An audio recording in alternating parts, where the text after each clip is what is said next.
You are listening to BL in the Air. My name is Shai, And I'm Alex. and today we are going to do something a little different. So, typically, we mostly cover Thai BL series. hmm Sometimes, like other Asian BL dramas, we'll cover as well. But of course, we had to cover Heated Rivalry today. So, I'm very excited. Is this our first, like, Western BL that we're covering?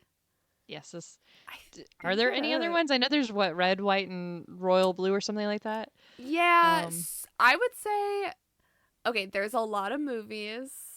yeah. There's a couple shows. Red, White, Royal Blue is a movie. There's like uh I always say I don't know if it's Scam or Scum, but that's an older one. I've never heard Um, of that one. oh, you gotta Okay. that one is very it's fuck, what is it?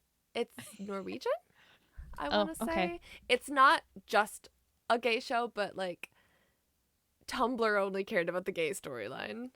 That And checks out. then yeah, there's Young Royals too, which is like a Swedish show. Which honestly, Okay, I've heard of that one. yeah, this could open new doors for us if we want to like cover Yeah. any of these. I definitely have some uh old like Western BL movies from like the early 2010s that I was obsessed with as a teenager that Okay. we could deep dive into. But we'll Well, start let us here. know in the comments. Yeah, Yeah. if you want us to. Yeah, we'll start with Heated Rivalry, and if you like Yeah. more of this, let us know. We can cover more Western BL stuff. But yeah. Yeah. We actually got this one requested quite a bit. I think this is the first time we've had so much requested. Oh, definitely. Yeah, and I So, get it. I mean, I yeah. cannot believe how much this show blew up. So Mm-hmm. yeah. But before we get into all of that stuff, we do this thing here where we start with what's in the air, and we just talk about whatever shows we're watching. So, Alex, what's in the air with you? Okay, before I get into anything else, I am devastated today Why? because Change next week is doing their 2026 whatever, right, thing of what shows are coming Oh. up. Mhm. But with that, beforehand, last night, today, I guess in Thailand, they announced that some ships ended. Mhm. And the first one was Ping and Supanut, which that one didn't surprise me at all. No, yeah, I'm Um, not too surprised either. No, because they like they're friendly, but they weren't really close to begin with, and they made it very clear pretty early on it was like a business relationship, and so it was one of those. I'm like, those usually don't last long anyway. Mhm. Um, and I haven't watched their show yet, the latest one, the Most Beautiful Count or whatever. Yeah. But the one that has destroyed me, and I've literally been distraught all day today, Mhm. the Benz and Garfield. I yeah, I was surprised. I was too because they just had an event 2 days ago, Oh, damn. right? Yeah, cuz they were in Pit Babe together as Kim and Kenta. Yes. And then And they This Love Doesn't Have Long Beans or whatever the name of that show is. mhm. They were in that too, and they are what carried that show for me. Yeah, and Mm. they were definitely like the couple in Pit Babe season 2 that I was Mm-hmm. most excited about because they started to give them more screen time and they had really good chemistry and stuff like that. So, yeah, I kind of felt like they were on the upswing. So that's a Yeah, little surprising for me. I was so rooting for Change to give them a lead show next week. Like Mhm. that's out of everything. Like I love Pavel and whatever and Pooh and I love the rest of them, but that was like the one thing I was like hoping for next week. Yeah. And now I just don't even care.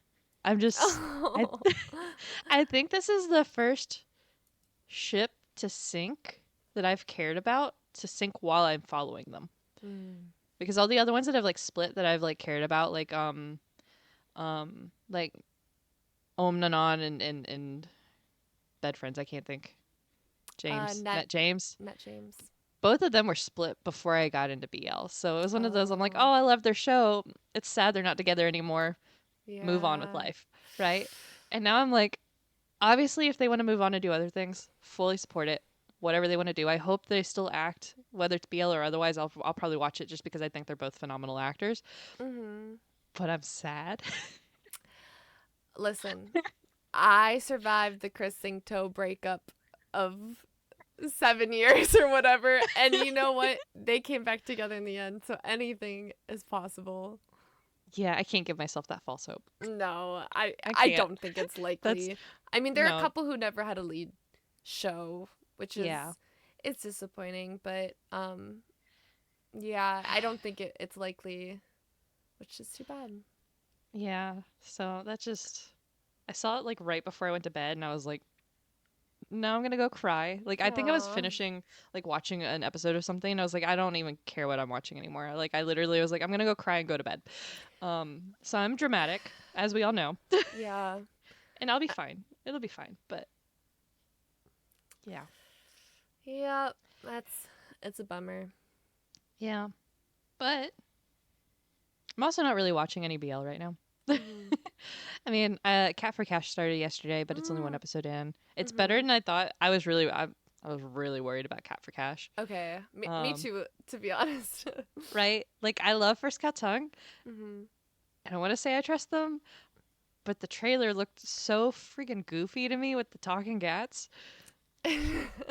Yeah, But I that love and it. I was I have like I worry a lot with shows of like, does it have a plot?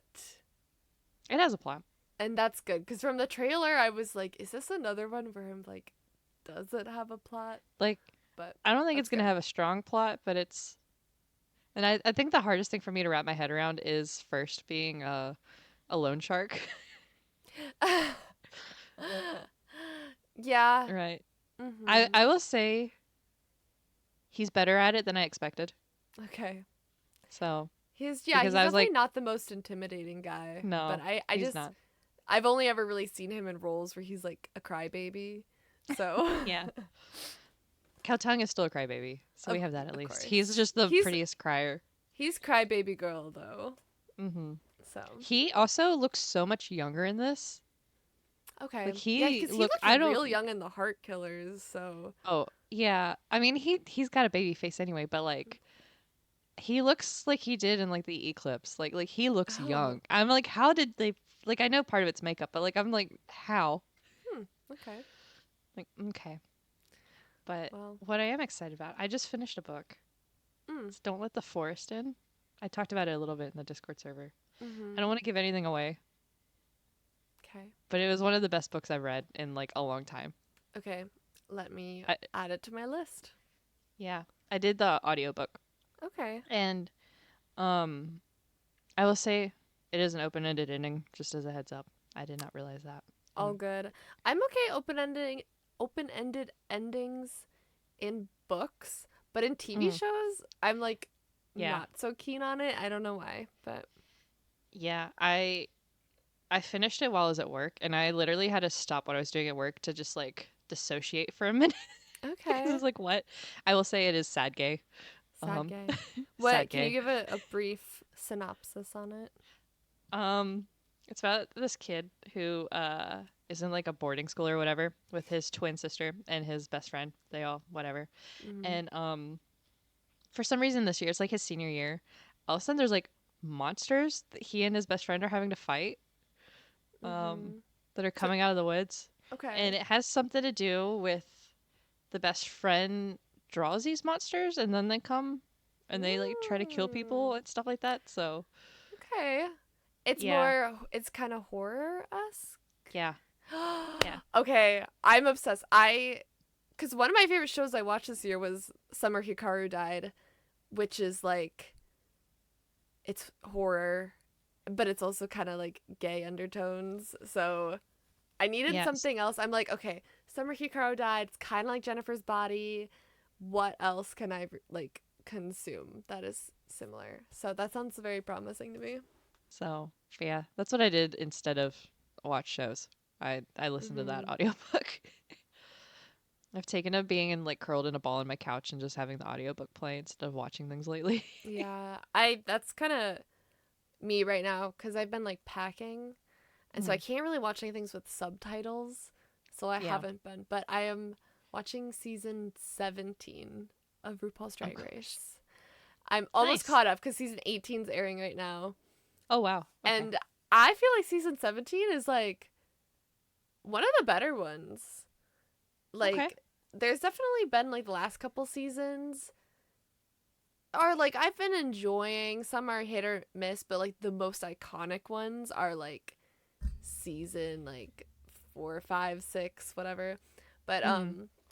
yeah, no, I've been really liking season 17, especially because nowadays like the girls kind of know like you can't be evil on the show because like it will affect your career afterwards.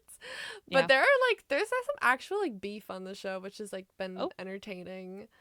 Okay. And I think yeah, the queens are like very like they each like sometimes like I'll watch a season and it's like okay, I don't know who half these people are until like episode 5. But this one Mm-hmm. like episode like 1, I was like, "Oh yeah, I like got them all down because they're just very unique from each other."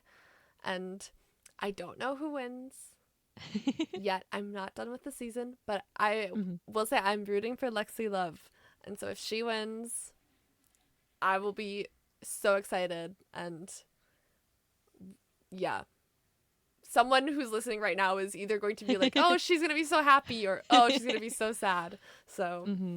but that's who I'm rooting. She's my favorite. I'm not but this season is exciting too because a lot of the more recent seasons, it's so obvious who's going to win.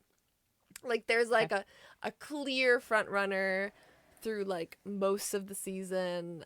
But this one I'm like I honestly like out of the people who are left, I don't know who's going to take it. Like they each have their It's cool. strengths and their weaknesses. And so it's kind of exciting to like not know.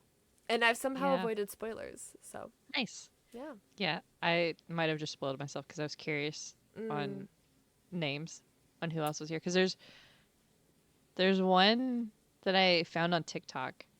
Is it Um. Corey King? No. Oh, okay. Corey King's It's everywhere on TikTok and yeah. Cameo I and forgot their name. I don't remember. mm. But they do all kinds of. They're just a beautiful human. Um, Mm.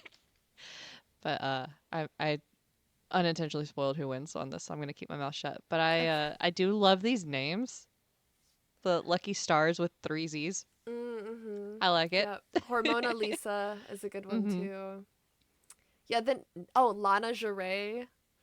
Oh, Oh, I hear it now. yeah. The names on this season are like really peak, I think. Hmm. um Yeah, my drag queen name, it would be Dirty Shirley I love cuz I that. I love a Dirty Shirley.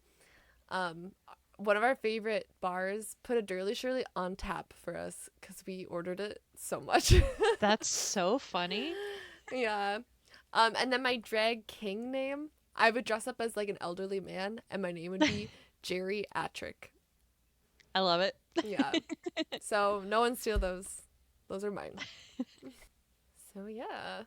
And I'm expecting to see some uh Hudson Williams, Connor Story guest judge on maybe Canada's Drag Race or something like Something. next Yeah. season. It has to happen. So yeah, I guess we can get into our main topic today. Hmm. So, heated rivalry. Uh, it started airing November 28th, last year. I don't know when it finished. It was like around Christmas, wasn't it? I think because it's only 6 episodes, Yeah. I finished like Christmas Eve or something. I don't know. something like that. Yeah.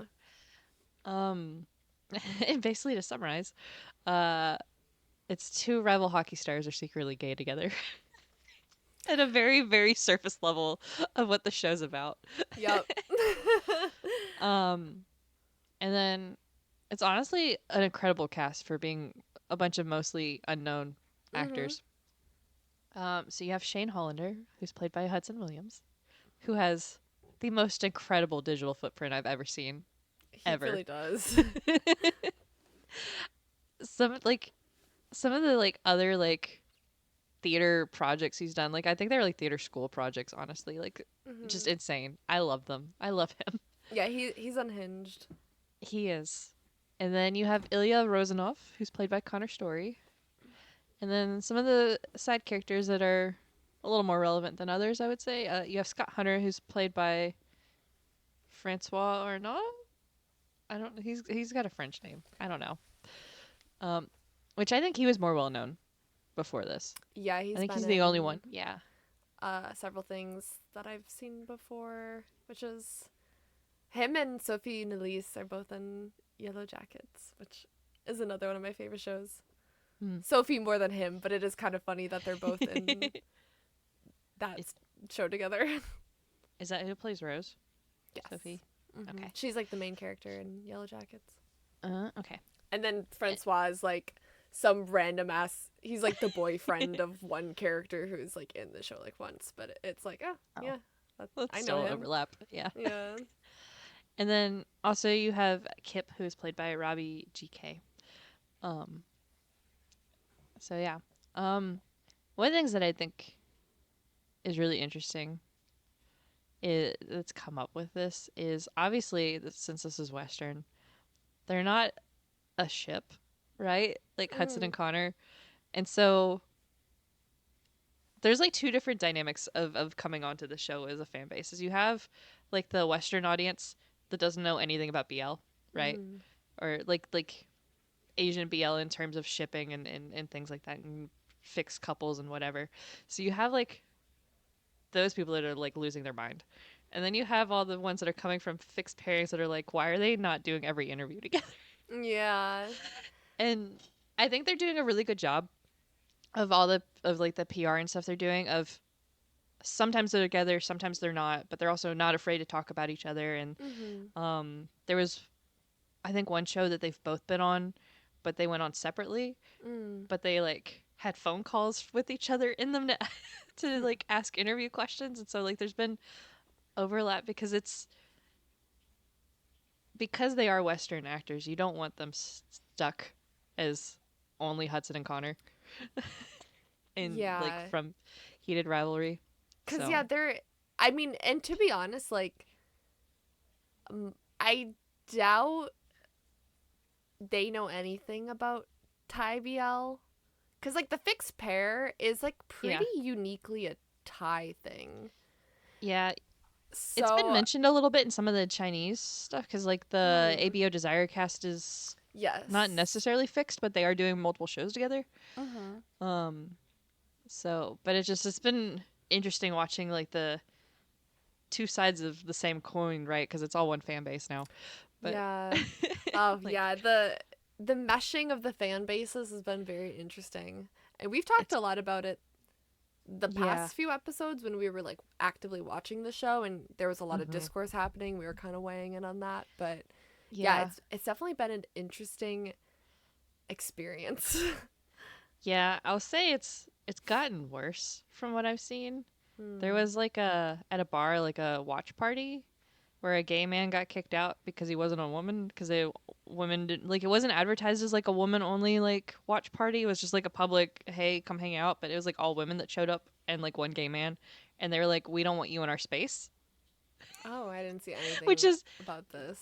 Yeah, I've seen more than once of like from different corners of like gay men coming out and being like, this is my space. Like, you're allowed here, but you can't push me out of something. Right? Interesting.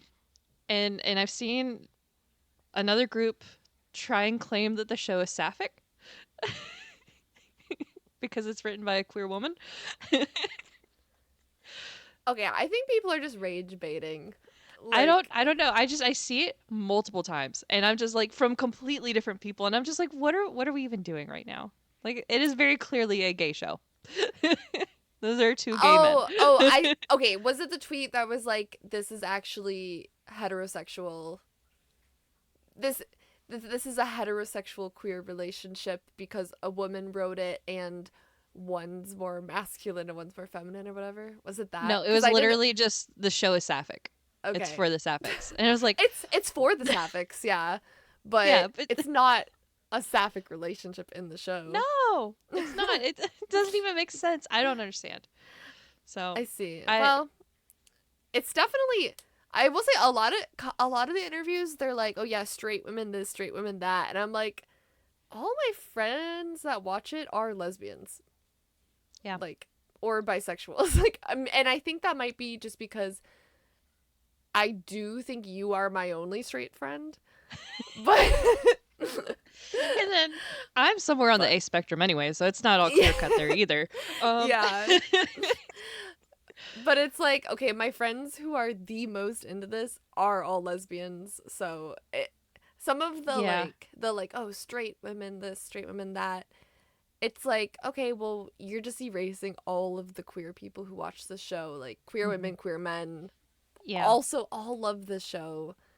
Hmm. And it's like really weird to like remove them from Yeah. discussion. Actually, why are we having so many discussions? Enjoy the Just show? yeah, Yeah. just enjoy the show. Like, but Yeah. it is interesting because I guess like you mentioned before when I was like, oh, Western BL, and you were like, are there any more?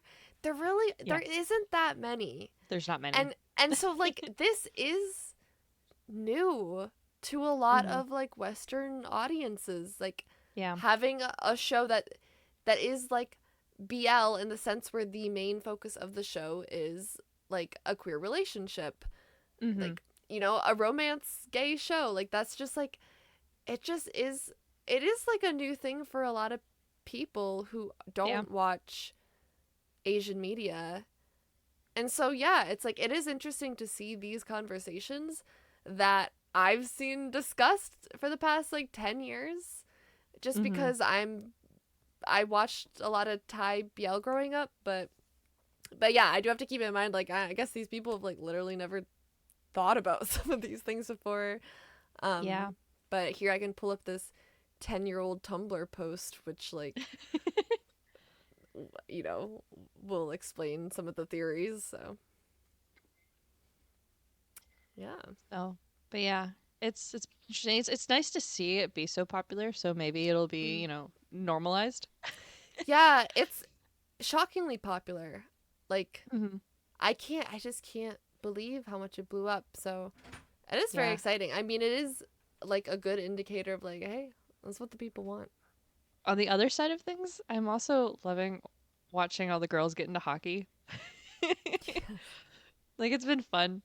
Um, some of them are definitely taking it too far with some of their signs and things they're saying, but in general, it's been really fun. Where everyone's like, "We're going to the boy aquarium," and I think that's fucking hilarious. Yes, I think it's so funny. I like honestly, whatever gets people to the games, cause like Yeah, the games are yeah, fun. yeah, I hockey will. is like the most fun sport to watch. So Yeah, I will say a lot of teams have a lot of problems. Keep that in mind. mm, It is sports in America, mm, and it's mostly white dudes. Take that with yeah, how you will. Um, I am currently in my hockey jersey because I used to live in Charlotte, so I was a fan of the Charlotte Checkers. mm. I still am. Love my team. Not a fan of the Florida Panthers right now. Thank you very much. Um, I'll and when I pretend was I with know them, they were why. with the. They were just with Trump. Oh, okay, Yeah, I they see. opted to not turn down that visit. Um, so yeah, you know, Okay, yay. So but yeah, I guess we can talk about. yeah, Well, I actually guess. talk about the show. Well, I was gonna ask you just like so we can set them. Hmm. Background. Um, have you read the books? And Yes, okay, because I I thought you read. had. I've only read the Heated Rivalry book. I haven't read the other Okay, ones yet. yeah, because I also have only read Heated Rivalry and The Long Game, which is the sequel Okay. with the two that feature the same two main characters. So, Yeah, and I I read the have. book before the show came out. Oh, really? Yes, I did. So Okay. I It's. honestly, yeah, I kind of remember the book, but I mostly Yeah. remember the show because that's like fresher in my brain. I read it like immediately after I finished the show, and it's Mm. pretty close. There's not much they changed. It's like very Yeah, little, like small details they changed I more think than this anything. is like the perfect adaptation because they kind of Mm-hmm. just took all the best parts and put it in the Yeah. show. So, Mm-hmm. okay, just wanted to make sure Yeah. we establish that. I don't Yeah. know, in case it comes up at all, any differences between the two. So, Yeah, there's only in episode 6 there's one thing that's a little different that I can think of, and everything else was like such minor things that I was like cool. There's Yeah. they used a lot of the conversations like word for word from Mhm. the book into the show, which was Yeah. cool. Mhm. When I was listening to the audiobook afterwards, which is not the best audiobook. Um listening to it I was like, "Wait, I've heard this line before." Yep. So I guess we can get into episode 1. There's Mhm. only 6 episodes, so we'll see how it goes. Yeah. And we are going to now explain the plot of the show. So if you haven't seen it, just spoiler warning ahead. Yeah, just go watch it. It's Yeah. 6 episodes and then come back here. Yeah. It'll probably be shorter than listening to this whole episode. God, I hope we don't talk for 6 hours. No, we won't. We cannot. I've No, I got gotta go things to to bed at night. do. But I could easily talk about this for 6 hours Oh yeah, if given the opportunity. no, for sure. There's so much to talk about because the notes for the show are going to be very surface level, but there's so many like little things, Mhm. this, like acting things that they did, and then like honestly, the characters are based off of um, real hockey players.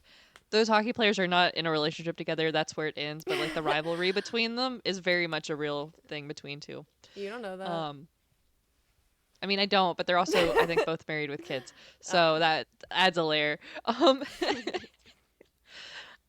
but the rivalry set up in the that between them, it makes sense with this.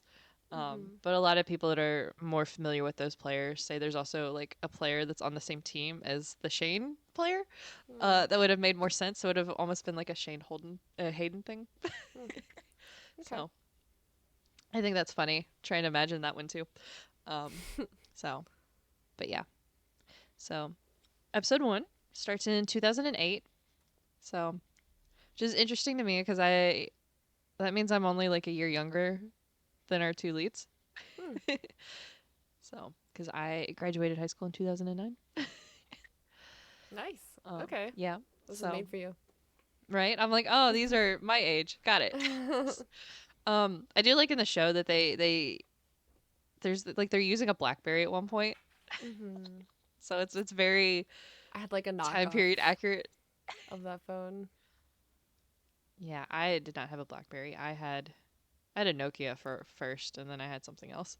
Yeah, I had a Motorola that was clearly built to look like a BlackBerry, but it was a Nice. Motorola. hmm So 2008 is when our two leads, Shane and Ilya, meet for the first time, and Shane is the most awkward. Like Ilya's just leaning against a wall, like smoking a cigarette, and Shane's like, "Hi, I'm Shane." You can't do that. Yeah, you shouldn't be smoking. I don't think that's allowed here. Um, It was like, okay, yep. Okay. Ilya, Russian. Connor Story, Texan. By the way, crazy. I I knew that going into it just because everyone had already been talking about it. The amount of like native Russian speakers that I've seen say that like best Russian accent Mhm. ever for like a Yeah. non-Russian person. Because I mean it sounds great to me, but I don't speak Russian, so my Mhm. bar is much lower. Yeah. Um, but like not that that was in his like repertoire like going into this. He got the hey you're cast and then like the next day got like a speech coach and had like a month. Well, he had I think 2 weeks between when he got cast and the filming started to like learn Russian and then kept it going while he was doing it, which is crazy to me. Yeah, he deserves an Emmy for that accent alone. Right? And then like his long like soliloquy like in In Russian. Russia, I insane. Yeah, he's just kudos to him on everything. Incredible. Mhm. Um so yeah. But anyway, Shane and Ilya, they meet. Shane is awkward. And then there's like immediately some like kind of playful rivalry between them of like, because at one point Shane's like, "I'll see you later," and Ilya's like, "Yeah, you're not gonna be so nice when I beat you on the ice and whatever." It's like, okay, sure, dude. Mhm. Like Um, I think Shane's awkwardness is like amusing to Ilya like right away, mhm, which is like yeah. cute. Which I've seen a little bit of discussion on this, and about Shane being autistic. Mm-hmm. And it's not mentioned in the book. So I Mm-mm. wasn't sure if people were just projecting or if that's a thing, but I actually saw an interview today from Hudson talking about Shane being autistic. So I guess that's lore canon now. Yeah, I Um, think it was headcanon by people, and then the author was like, I think she maybe was like, yeah, I kind of wrote that with that in mind, mhm. and like that's how Hudson played it. So I think, yeah, I think it's pretty canon now, but it Yeah. isn't like mentioned in the book or Yeah. anything. It's I'll say it is pretty obvious. Yeah. Yeah. But it's one of those I was like also I don't know if it just happened to be how they wrote him or if that was like a this is now a fact about this character thing. But Hmm. I don't know. I love Shane. He just the head pats. So we go from that to a rare moment of hockey because there's really not a lot of hockey in the show. Too much um, budget. yeah, and also Hudson and Connor don't know how to skate. No. For as much as they And learn to do in the show, yeah, yeah. they so you don't really see them skate much, Hmm. which is fine. The show's not about hockey anyway. It just happens. It's about hockey players, right? But it's not about Hmm. hockey. Um, but yeah, so the hockey scenes you're seeing is basically to show like the different personalities of like Shane and Ilya, because like Shane is like this by the rules, doesn't really fight, whatever, like person, and Ilya is the exact opposite. Hmm. It's much more like chaotic, I guess. Mhm. So you see that, and then we time jump a week later, and Team Canada loses to Team Russia. So that was Shane and Ilya. You know, Ilya winning their first competition. Hmm. And then we jump again 6 months, and it's to where everyone's getting drafted. And Ilya gets drafted to Boston, and Shane gets drafted to Montreal. Um, it's fake teams for the book in the show, so it's the Montreal Metros, which is a hell of a name, and Boston. I don't remember what their name is. The Montreal Metrosexuals. Right, That's that's what all I I. could think of. That's all I can think of. Yeah, Boston um, Raiders. yes, I yes, think. it's the Boston Raiders. Yeah, Yeah, and they both their so logos are like very phallic, or like the intentionally. Raiders is like very phallic, and then the Metros looks like a butt. It's really Yeah, good. I good detail. yeah. It's great. So, one of the things is Boston and Montreal play each other quite a bit because they are in like the same league. So they're rivals. Um, and so they get drafted, and then they're at the hotel gym, and they run into each other at the gym. Like Shane is like working on a stationary bike, and Ilya gets right next to him, and they're a little bit competitive, but they're not really saying anything to each other. And then after they work out, they end up sitting on the floor in front of the mirrors, and they're just talking a little bit about, being drafted and whatever. And um talking about how they're going to end up seeing each other a lot now because they're, draft because they're in the same like division. Um and then like Ilya shares his water bottle with Shane, and there's a layer to the show that's a little bit of like BDSM. Hmm. There's some dom That's sub yeah, undertones to their yes. relationship. And like this is the first sign of that because Yes. like Ilya gives a water bottle and Shane drinks it, and then and Ilya looks at him and like mouths just more, Hmm. and then Shane drinks more. Shane loves to be told what to do. It's 100%. I get Ilya it. loves Good to for tell what him. to do, right? Yeah. So it's a fantastic dynamic. Hmm.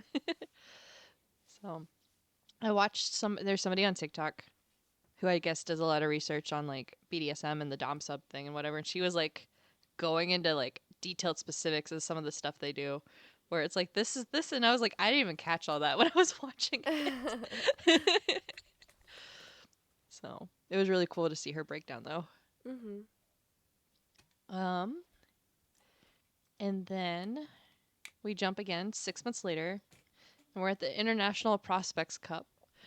Um, and Ilya has missed calls from his dad, that he ignores, which is typical for him.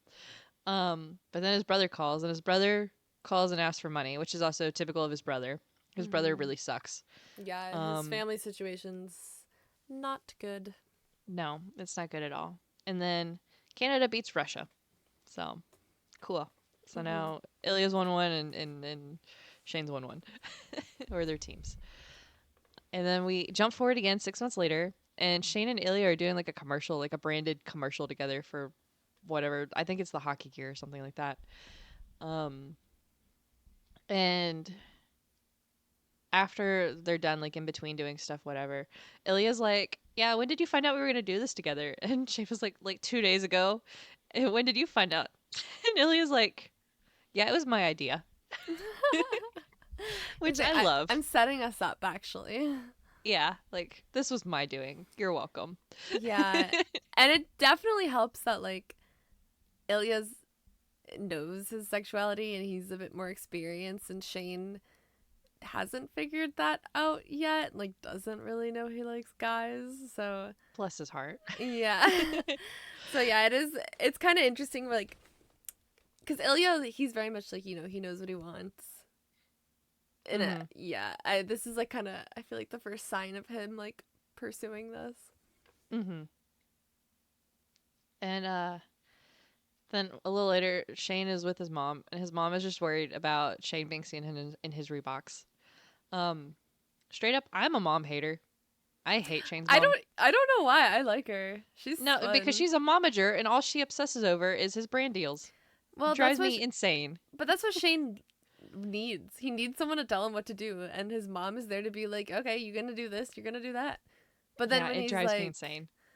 I like it. I think he needs it. I mean, he I, probably does, but it just mm-hmm. makes me so mad that it's like, make sure you wear your Reeboks because you have kids looking up to you, and it's like, what did? Okay. But that's just like how it is, though. It's like, I know. I when couldn't. K-pop I idols have like a Samsung sponsorship and then they get caught using an iPhone, it's like, so funny. I mean, it breaks their contract, kind of thing. Yeah. So yeah. Yeah, but it I think just. she's fine though. Like, she never like pushes him to do things he's not comfortable with. I mean, she pushed him to go to Wimbledon. She was pushy about that one. Yeah. So, but it's whatever. I mean, not that we see them go to Wimbledon. It's just that conversation. I just Mm-hmm. don't like her. I don't like the whole momager thing. Just I don't like it at all. Like Oh. if it was like just a regular like manager doing that, I wouldn't have thought twice about it. But it's the whole mom concept. I just Mm, gives me the ick. I see. Um, yeah. I So like her. I think I'm an she's outlier. I funny. know I'm the outlier. Nobody talks about the mom. I just every time she's on screen, I just get mad. Mm. And then we have the Shane and Ilya shower scene in the locker room, and there's so much ass in the show. Oh yeah. Yeah, so much, both in the amount of times we see it and in the amount of ass. Yes, like it's not just a glimpse. Like they're just on screen with their ass, like just for a while. And it is just, Connor especially has the most beautiful ass I've seen in my life. Like genuinely, me and I think so many other people, I feel so Hmm. inspired to like hit the gym so I can have some glutes like that, cuz Yeah, it's it's crazy. crazy. Yeah. Yeah. There was an interview I saw where they were talking about it, and Hudson was like, "Yeah, when we first started filming, I was not quite in shape, so you can see my ass change throughout the filming." So that's like whatever order they filmed in. Yeah, I think I saw they were upset that this was early on in the filming because they're like, oh, I wanted to redo it once my ass was bigger. It's so funny. Not Mm-hmm. that not that Hudson's bad looking either, right? Like I mean, Mm. he's fine. Just some okay. He It's a lot also of has ass. an amazing ass. The problem is Yeah. that Connor has the Yeah. best ass probably in the world. That's so funny. Yeah, it's definitely like an ass that like girls pay money for. Yeah. So, but yeah, they're, doing what guys do, showering in the same room because it's just a big open room with a bunch of shower heads, right? Um, and they're like checking each other out, like not even really hiding it, especially Hudson, um, Shane. Ilya. Shane isn't hiding at all. Mm. He can't Um, help it. no. And Ilya takes it up a level though, because he starts like jerking off while staring at Shane. And Shane just like watching it happen. And then he goes, not here, and like turns away. Yes, I'm like, this is when I knew this show was gonna be so good. yeah, Just like, yeah. You yeah. like the tension is palpable. So then they're like in the locker room and like getting changed and whatever. And Shane's like, can we just forget that happened? And Shane Ilya, yeah, overthinks a lot. I think he he's does. like, oh no, Yeah. like I don't make a fool of myself, and then doesn't realize Ilya's fully like, Yeah. come. Yeah. Ilya's already down for this. I mean, he was the one who escalated it to begin with, right? Mm-hmm. Um so but yeah, Shane's like, let's forget this ever happened, and Ilya's like, what's your hotel room number? And they have this cute little like sexual tension moment of like, what, what happened if I happen to maybe like knock on it on your door? And Shane's like, I might open the door. And so then Ilya's like, I might knock. Like, okay. Yes, accept it. Mm-hmm. And then I love Shane. We jump to Shane. He's in the hotel room waiting on Ilya, and he is full on in a suit. I I love him so much. But he's Like, like yes, this staring, is what you wear for a hookup. right? So funny. And he realizes he's being a little crazy, and so then he goes in like normal clothes. And this is where there's a little bit more to it in the book than in the show, because in the show he's just like sitting on a couch in the hotel room, and I think the Hmm. TV might be on or something. But like in the book, he's like overthinking that too. So he's like overthinking his clothes, and then he was like, I should have the TV on, so it's not like I'm waiting for him. But then also maybe the TV being on might be a problem. So like he ends up like he goes back and forth on it for a while, and it's like Hmm. spiraling a little bit. In the meantime, Ilya's like on his way up to the room, and he of course has to run into Shaman's mom. Thank God she's going down, so there's no issue. um, It's such a funny like awkward moment that they added in. yeah, where it's like, wait. and then Ilya is in Shane's room, and Shane wants to like talk. Shane does this a lot. Every time they're like alone in a room together, Shane's like, we should talk. And Ilya's like, no, No, there's no no, talking happening. no. Instead, Ilya, I love this so much because Ilya like somehow like turns Shane and like slowly walks him back to like the wall and like has him pinned against the wall right next to the hotel door and starts kissing him. And Hmm. clothes start coming off. And then Shane goes down on Ilya, Good for him. right? Way to like be enthusiastic about the situation when it's your first time in it. Mm-hmm. So when he comes back up from that, that's where we find out that that was his first time with the guy, or this whole situation is. And Hmm. it's not Ilya's. Ilya has hooked up with his like coach's son over in Russia. Dang. So, right, because he likes trouble. Hmm. And then they move from the wall to the bed, and the rest of the clothes come off. So there's more ass. Always need more ass. Yep. And then we have a lot more sexual acts going, but there's no penetration. It's all just hand jobs and blowjobs. So a lot of that Yeah. happening. And you can like I do love the way how you can see like how their dynamic together works so well because like before he came Shane was like worried, overthinking about everything and then Ilya kind of just comes in and like takes control and like suddenly like Shane's not overthinking like everything. They're just kind of going with it and it's like Yeah. it's just like it's always a good dynamic when just like two people like complement each other. Mhm. Yeah. So, but yeah, it's definitely a lot of fun. Too, because uh, Shane gets Ilya off, and Ilya jokes like, "Okay, I'm gonna leave now." And Shane's like, "I beg your pardon," and Ilya's like, "You think I'm gonna leave you like this?" Yeah, that part was it's so funny too, cause like at that stage you also like the only thing you know about Ilya is like you don't really know him, but he's maybe kind of like a dick. But then Yeah. you realize like, oh no, he's like a total like sweetheart. He just kind of has a resting bitch face. Hmm. He surface level, he's kind of an asshole, but it's all just for fun. Like he's Hmm. so not serious about it. Yeah. Um, and then when they're done with their fun, Shane is then like super worried that Ilya's gonna tell people. And Ilya's like, "Are you fucking kidding me? Like, why would you think something like that? Like, yeah, Yeah. I'm gonna go tell the world that we just hooked up." It's like I have a lot more to lose than you do, stupid. Yeah, Like that's right. not gonna happen. So, but then after that, Ilya just gets dressed and leaves. So that's that transition that's gonna happen too of like they're done, they get dressed and leave to Mhm. like they stay a little longer and then a little longer and then a little longer and then it's like Mhm. um so then we time jump 3 more months because this first episode is just nothing but time jumps. Um and Shane's having lunch with his parents and his mom is excited because she got him a brand deal with Rolex. See where I'm annoyed again. He's making so much money because of I know he her. is. Yeah.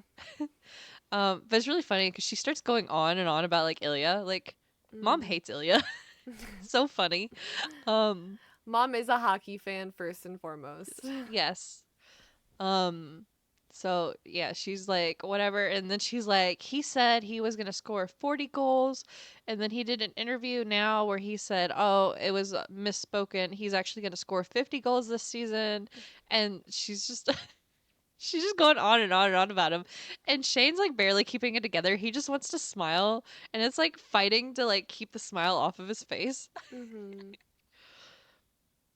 So, um because they're basically like star player number 1 and number 2 like equally whatever the it's not the NHL in this. It's the MHL, I think. Major League or MLA MLH because it's Major League Hockey. Is the professional like league for this, and like MLH and everybody has pitted these two against each other as like the biggest rivals ever.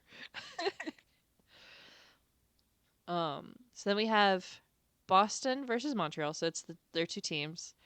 Um, and post game, Shane's like doing an interview in French because of course he speaks French because he's Canadian and he's from I guess the French side of Canada.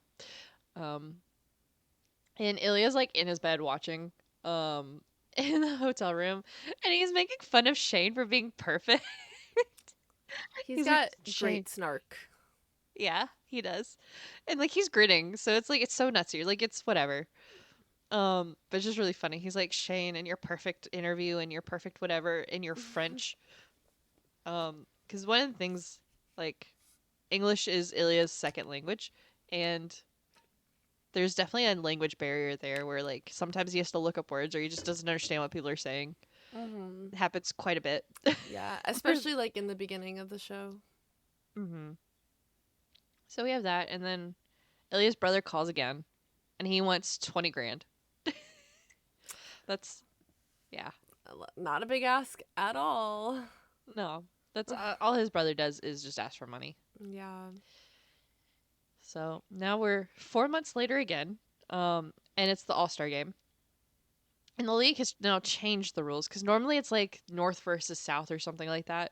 And now they've decided to do it as Team North America versus Team Europe instead, just so they could pit um, uh, Ilya and Shane against each other. Um, and so and because of that, they also have Ilya and Shane doing a press conference together. And they're kind of playing footsie a little bit under the table where no one else can see. Like it's not like hardcore, but there's just a little bit of bumping and stuff going on there. Mhm. And Ilya gets asked a question, and it's like a really like long whatever question with a lot of words in English, and it's very clear that he's not processing the English at that point. Like that language barrier is hit, And Shane clocks that pretty quickly and jumps in and saves him and answers the question, and so they can move on so that no one realizes that there's a language barrier Mm-hmm. happening. So there's a little bit more footsie that happens from that as a very clear, like, thanks. Yes. Romance. hmm And then at the competition, there's like it's they play like a game, but they also do a lot of like challenges, like who can like shoot the fastest and who can shoot the most and whatever. So they have that, and so Ilya breaks a record for one of those competitions, and then Shane immediately breaks his record. Um, that's one of the things that did change in the book. Ilya didn't break that record in the book. It was just Shane. Yeah. It's such a random thing, but whatever. Mm-hmm. Um, Ilya and Shane banter a little bit. They're sitting in like the where the players normally sit in a game, and they're close to each other, so they can banter back and forth. And Ilya's going to skate off, and before he does, he gives Shane his hotel room number. And Pretty loudly. yeah, right. I was like, okay, how did no one else hear that? Sure. Um, and then we meet Scott Hunter, who's like an older player, but he's also on the All Star team, and he's on Shane's side because he's American. Mm-hmm. Um, and so he's sitting next to Shane, and they talk a little bit, and he like compliments Shane on like beating the record, and he's like, "It's good you did because that way Ilya didn't beat my record for too long because he was the original record holder for that." And also he vaguely mentions that he's in the room next to Ilya. Great. Yep. That's what you want to be thinking about. Right. That's not gonna be stressful. Uh. Yeah, which Shane, who is just nothing but stress, he goes to Ilya's room and he is so stressed and he's mad that Ilya took too long to answer the door because he was standing outside and he's like, Scott Hunter's next door, whatever. Mm-hmm. Like, what if I get caught and whatever. But then also he basically just runs into like Ilya's arms and start kissing him. So Mm-hmm. the stress didn't last but like 2 seconds. No, Um, Ilya's pretty good at calming him, at grounding him. yeah, through sex no less, because the next thing that Yes. happens is Shane goes down on Ilya again. Um, Let's go, Shane. Boy's yeah, getting his practice in. for real. Um, and they then move to bed, and there's more ass and more oral sex. And this is the first time they talk about having sex, like penetrative sex. But Shane's not like entirely ready for that, which is partially because he's worried about Scott hearing. He's like, I Which just, I know I'm going to be too loud. I also would be terrified of having like the fact that I would just be thinking that my like teammate is like Mm-hmm. on the other side of the wall would absolutely freak me out. It probably would throw me off my game a little bit. Yeah. And Ilya's like, "Okay, well next time then." And Shane was like, "Next time?" We play And each Ilya's other a like, lot. Like, "Right, that's what Ilya was like. He's like, "We'll see each other, I'll go to Montreal, you'll go to Boston, whatever." mm-hmm. Um, It's definitely like something where Ilya's kind of known as like a player, like mhm. very popular with the ladies, whatever. And so Shane's just kind of like assumes he's just like one of your girls. Like, Yeah. he's assuming that like, oh, this guy's not gonna want more Yeah, from like a me. regular Like, thing. yeah, exactly. But Yeah. everyone just doesn't. They don't understand Ilya. They don't get No. him. No. And He's a soft soul. yeah, sometimes. So, but they do exchange phone numbers. Ilya puts himself as Lily in Shane's phone, and then puts Shane as Jane in his. Which I the first time I watched this didn't process Shane, Jane, and then Ilya and Lily. Like it just Mm, how close they are. I was like, those are such random names. And then like while I was like watching to take notes, I was like, I'm stupid. yeah. I'm the dumb one here. Yeah, I will say the Lily thing I didn't really think about, but Yeah. yeah. I didn't catch it until I saw Shane Jane, and then I was like, okay, that one, there's a reason for it. I was like, then that means there has to be something with Ilya and Lily. And then I looked at it and I went, ah, there is. Yeah. Anagram. Mm-hmm. Actually, no, it's not. It's It's not, but not it's an close. anagram, but it's close. No, I had the same thought process. Um, so yeah, so then 2 weeks later, there's supposed to be a game in Montreal. It's Boston versus Montreal at Montreal, but it gets canceled because of snow because all the flights get canceled. Um, and then Shane's teammate, who I think is Hayden, does this. Hayden Hayden plays a much bigger role in the books, I will say. Like Hayden's around a lot um, more. Like he doesn't do anything important to the show, but he's just mm, around a lot more. he's definitely in the second season. He'll be more of a character for sure. But Yeah. even in the books, it's like he's kind of there, but he doesn't do anything the whole book. No. And I mean So, that's how it is in this. He doesn't really do anything, but mm-hmm. he's there. He's Hayden is Shane's best friend. They're And it's funny teammates. because I don't even think Shane likes him. Right? I don't Shane just like goes through the motions of like tolerating being around him, I guess. But Yeah, Shane doesn't have a lot of friends yet. yeah. Yeah. So I think it's Hayden that does this. Yeah, cuz Hayden invites Shane over for dinner and Hayden is like golden retriever happy when Shane agrees to go to dinner. Cuz Mm-hmm. Shane's like I'm on a probiotic diet or something like that, whatever. And Hayden's like, I don't know what the fuck that is, but my wife can cook anything. Mm-hmm. So, but yeah, like it was just so funny how like hyped he got about Shane. Like he was like, yeah, and it was like, okay, dude, turn it down a Yeah. notch. It's like your But one friend who never wants to go out when they finally agree to go out. It's like, mhm, just, I'm that friend. yeah. I am Shane. Mm-hmm. And then on the other side, Ilya goes home because he is sitting at the airport, and he finds oh my god, why am I not gonna be able to say her name now? Svetlana. Svetlana. Yeah. Oh my god, why did that? And that's like a friend of his that he's had for a while. I think in the book they're like childhood Mm-hmm. friends, but I think in the show Mm, they're like, or I might have it flipped. it's flipped. In the It's flipped. show, they're childhood friends, and in the Friends. book, they're not. They met Yeah. in the U.S. like as adults. Yeah. So, but I love her. She's great. Yeah, I like the addition. I like that she has a much bigger role in the show than she does in the books. Like the Yeah. addition of her being a childhood friend really adds a lot to some of the scenes later on. Yeah. Cuz and I think it's necessary for him to have some sort of foothold in that way, right? Yes, I mean Something to grounded him.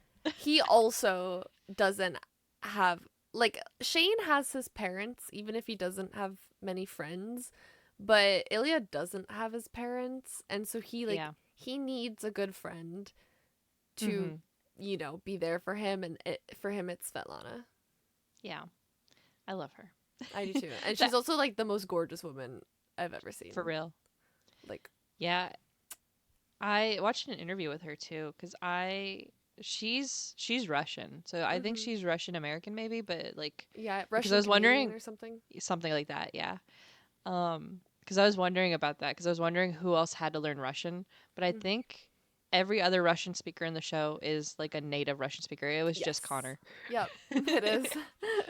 So I thought that was cool. But even Yeah. she complimented his apparently everyone on the show complimented his Mhm. Russian. There was Yeah, somebody who thought he was native. I think she Tried said to in have an interview that like the other Russian actors would like in between takes would just like speak to Russian at him and she'd just be like he doesn't understand you. yeah, it's so funny. Mhm. But yeah, I mean it's so impressive to be like to sound that fluent and then like that you convince native speakers that you're also like maybe not a Yeah. native speaker but like fluent. I mean, I couldn't even in English, I couldn't fake a different accent. Oh no. Much less a language I don't even speak. So, Yeah, and yeah, it Russian's blows my not mind. easy. Yeah. Russian's definitely not an easy language to learn. No, I mean, there's a lot of sounds that like we don't really use in English that much. So, Mhm. yeah. Yeah.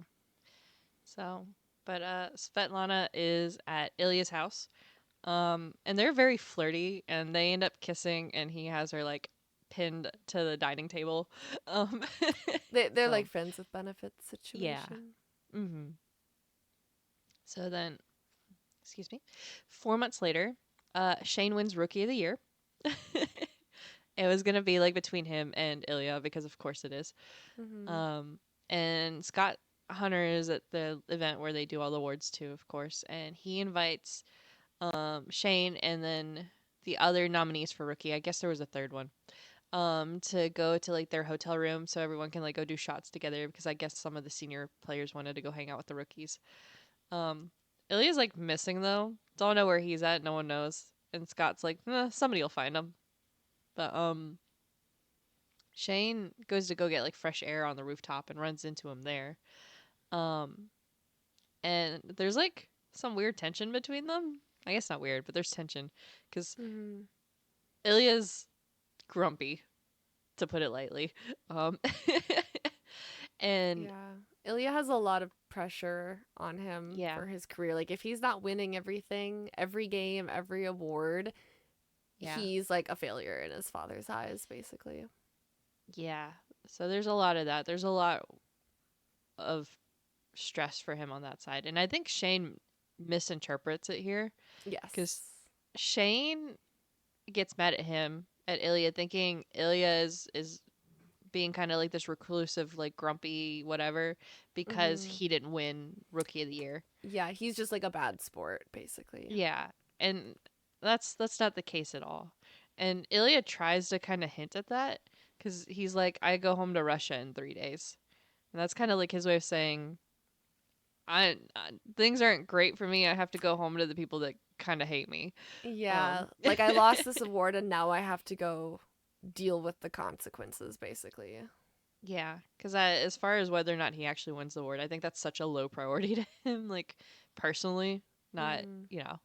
So, yeah, so Shane is mad, and Ilya's mad because Ilya's also just not using his words to explain it, but also they're not close enough for him to really explain his, you know, family drama.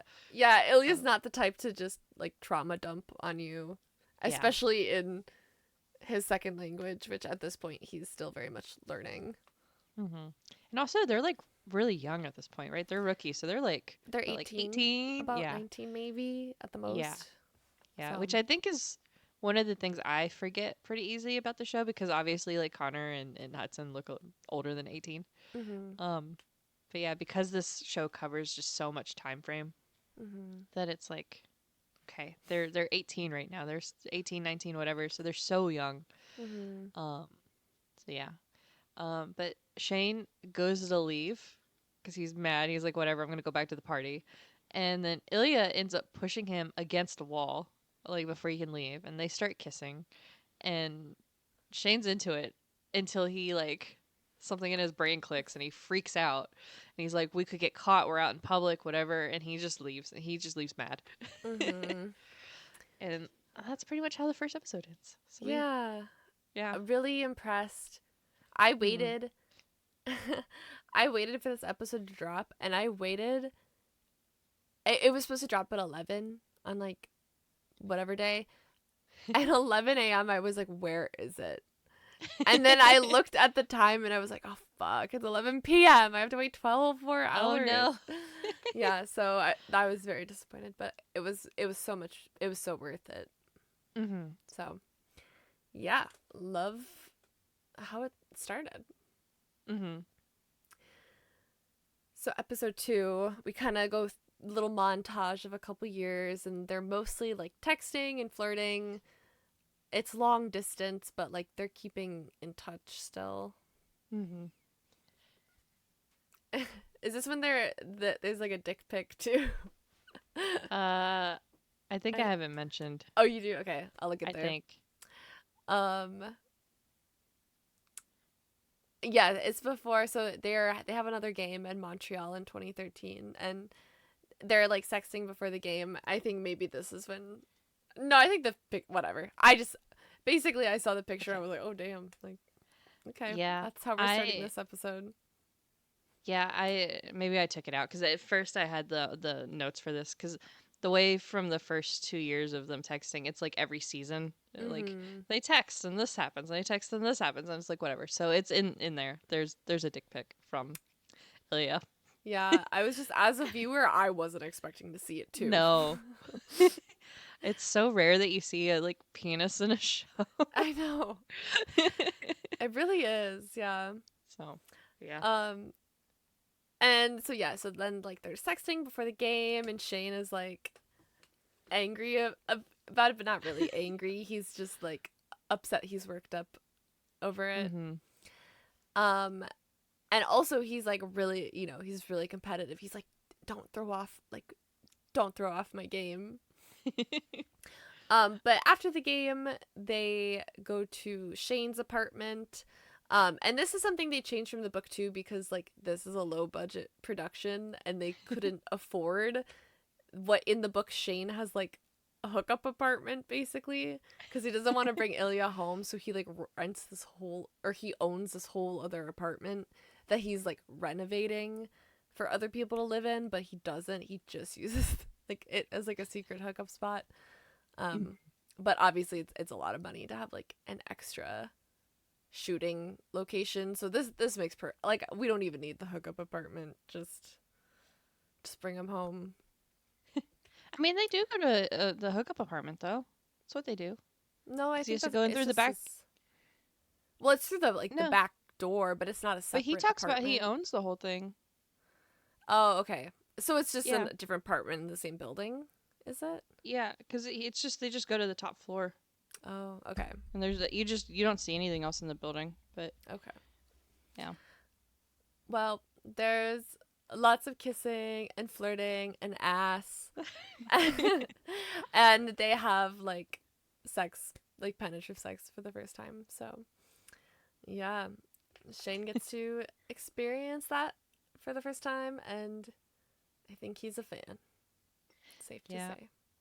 When Ilya's leaving, he's like tying his shoes or whatever in the stairwell, and Mm, Shane is like sitting on the steps. He's like holding like cuddled up with with Ilya's hoodie.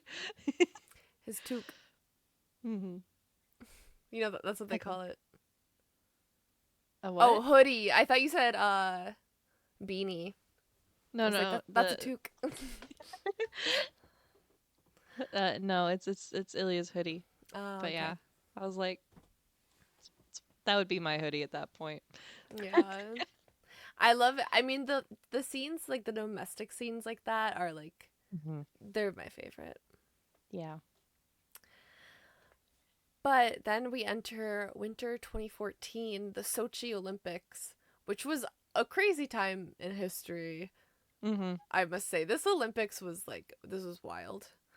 Um, but we do have like they're both playing representing their countries, and it's not going well for Team Russia. They get eliminated early on, and Ilya's the captain.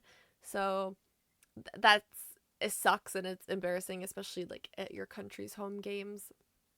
And Shane's mom is still on about the Reebok. Yeah. And Shane hangs out with Scott and some other teammate.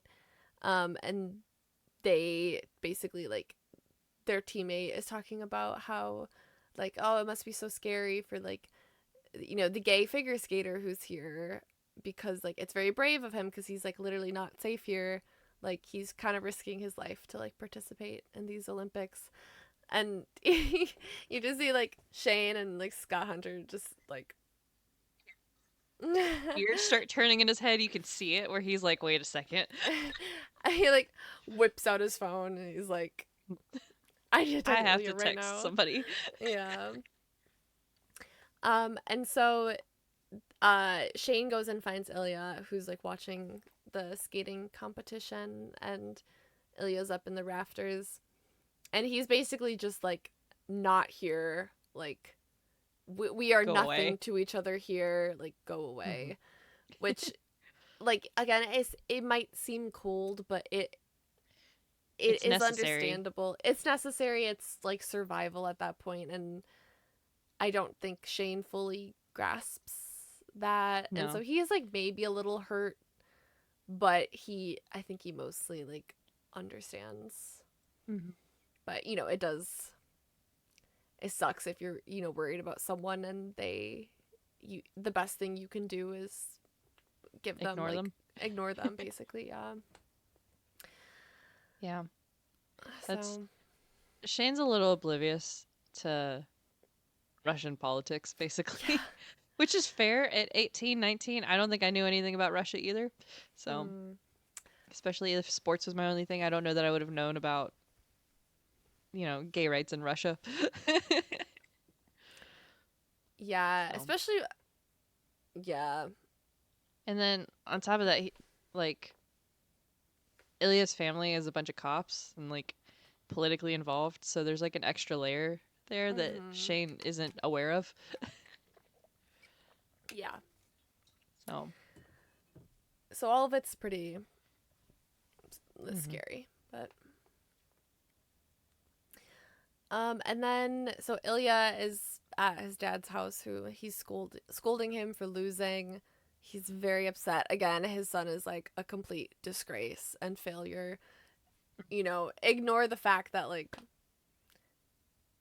you know, his son's like one of the most famous hockey players in the world, and that this was just kind of like a team thrown together, but he doesn't yeah. care because his son's a failure in his eyes. Ilya was the captain of the team, so the failure's on him, Mm-hmm. which is ridiculous. Yep. And he's like forced to mingle with his dad's people, but at least Svetlana's there to come hmm rescue him, and they like go in the bathroom and they're talking with the coach's son, who is also like a childhood friend of both of theirs, and He's like Svetlana. snorting a lot. Yeah, Yeah. snorting a line of coke in the bathroom. Yeah, he does not seem like the best person to be. He seems like kind of loose cannon at this point. Yeah, Cause yeah, he's like doing drugs in the bathroom, and Svetlana like clearly knows the history between them, so she leaves to give them some space, and he tries to hook up with Ilya, but Ilya turns him down. He's really, just really not feeling it right now. yeah. Just So, Svetlana is just such a real one for this because it's like she hangs mm, out for a little bit and she's like, "Okay, I'm gonna let you guys go have some fun. Bye." yeah. Like, He's like, whatever you are gonna do, I don't want to be here for. So, nope. But I'm see gonna you let you guys have your later. fun. Bye. Mm-hmm. Yeah, so that's the Sochi era.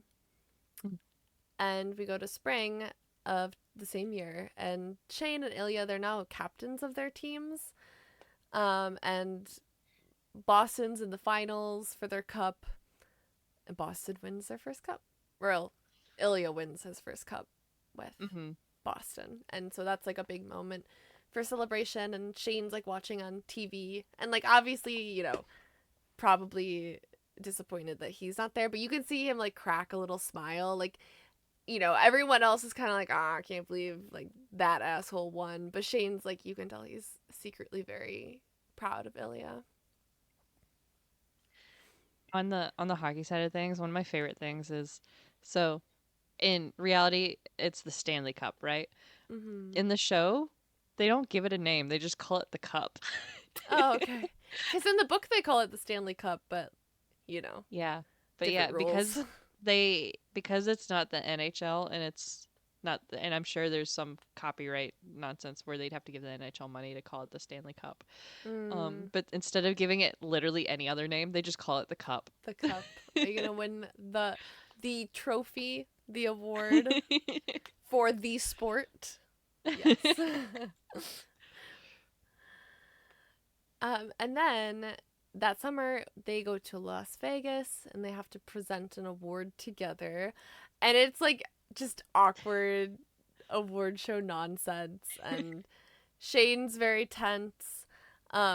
And they like take a little selfie together up there as a part of their shtick of their like, oh, we hate each other, but we're cooperating for this award. type thing. And So funny. it is funny. It's like it's so awkward. Like they're like obviously like Shane's very in his head about being perceived Yeah. Ilya's together, having a and blast with it. yeah, Ilya's having a good time teasing him, but also Ilya has the upper hand because like Hmm. Ilya has been ignoring him for the past 6 months, which and so Shane's very much like I don't know where we stand, and now I have to interact with this person that I don't know where we stand with, like publicly. Like I'm totally, if I would be, I would be feeling the same as Shane, where I'd be like, Yeah. this is a nightmare. Hmm. um, but so Shane is like confronting Ilya about this in the bathroom, and um, Ilya just like turns to sex again. Ilya's very much like sex is like a comfort to him. So I we'll see mean, this a lot. Where if he's distressed, he's like, "Hey, this is distraction." it works because it Shane calms down. Yeah. um, this is definitely another like Dom sub moment Mhm. because Ilya was just like, "Yeah, give me a blowjob," and Shane's like, "No, you give me a blowjob." Uh huh. And then Ilya's just like, if you ask nicely. And then just, for some reason Shane's like, please give me a blowjob. And Ilya's like, if you want me to get on my knees in this nasty bathroom, you've got to do better than that. Mhm. And so Pretty he has like, please. yeah, he has Shane like politely like begging for a blowjob, and then he's still just Mhm. like, no, Mhm. no. He's like, but you know what? We're gonna go to the party. We're gonna think about it for a while, and then afterwards, maybe. Yes, some delayed gratification. Hmm. And that's basically what they do. They also make a deal, and like whoever gets the MVP award, they get like whatever they want. They get like a wish or whatever. Yeah. And so when they go back to the party, um Ilya wins the MVP award, so he gets, Hmm. you know, whatever he wants. Hmm. And Shane goes back to Ilya's hotel, and he's like, kind of anticipating what Ilya's gonna ask for. And what he asks for is he just like sits in the cuck chair, and he just wants to watch Shane touch himself. And Shane's like, I'm sorry, what? Like you get you get to ask me to do anything, and like uh he's like, I was so excited to be fucked tonight.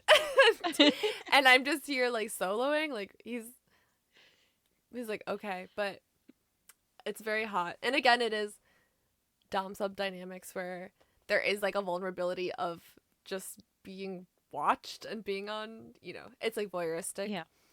So So yeah, it's very hot. I love the cuck chair. That's why it's there in the hotel room. Um, and yeah, and more ass, and then more sex eventually. And um, Shane kind of tries to talk about the whole Russia thing because, like, in his perspective, they were hooking up, and then the Russia thing happened, and Ilya, after that, ghosted him for 6 months, and Shane kind of tries to bring it up, and Ilya's like, not here to discuss things like that, shuts it down. yeah. And then he leaves, and in his phone, Shane types, like, we didn't even kiss, and then, like, deletes it. And it's like, oh, yeah, they didn't kiss. And this is the part where you're like, oh, man, there are feelings being caught. Like, at first, because in the books, we get it from Shane's perspective. And in the show, it's, like, a little bit more, like, we can see from both of them. But it's definitely, like, in terms of how they feel about this relationship, I feel like we still see more of Shane's perspective. We don't really know where Ilya's at, especially because Ilya has so much more to deal with. So, yeah. And it's Definitely where Shane also starts to realize there's feelings involved. mm-hmm. Yeah, when he's like, okay, well, you can really feel those feelings there when the person you steadily were texting with, like they start off the episode texting and sexting each other like constantly, and when that disappears, like you kind of start to realize like your true feelings.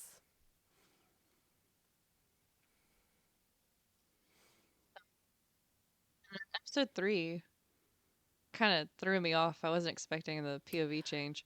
No, okay, this I was excited about because I did see a interview with Jacob Tierney, who's the director, where he was like, episode 3 is the biggest, like he was like, that's the one I'm the most nervous about airing because it is like the biggest change. It's like the biggest like out of the park thing that we did for the show. So I remember him being like really nervous about how it would be perceived. And so I was kind of like, oh, I wonder what's going to happen episode 3.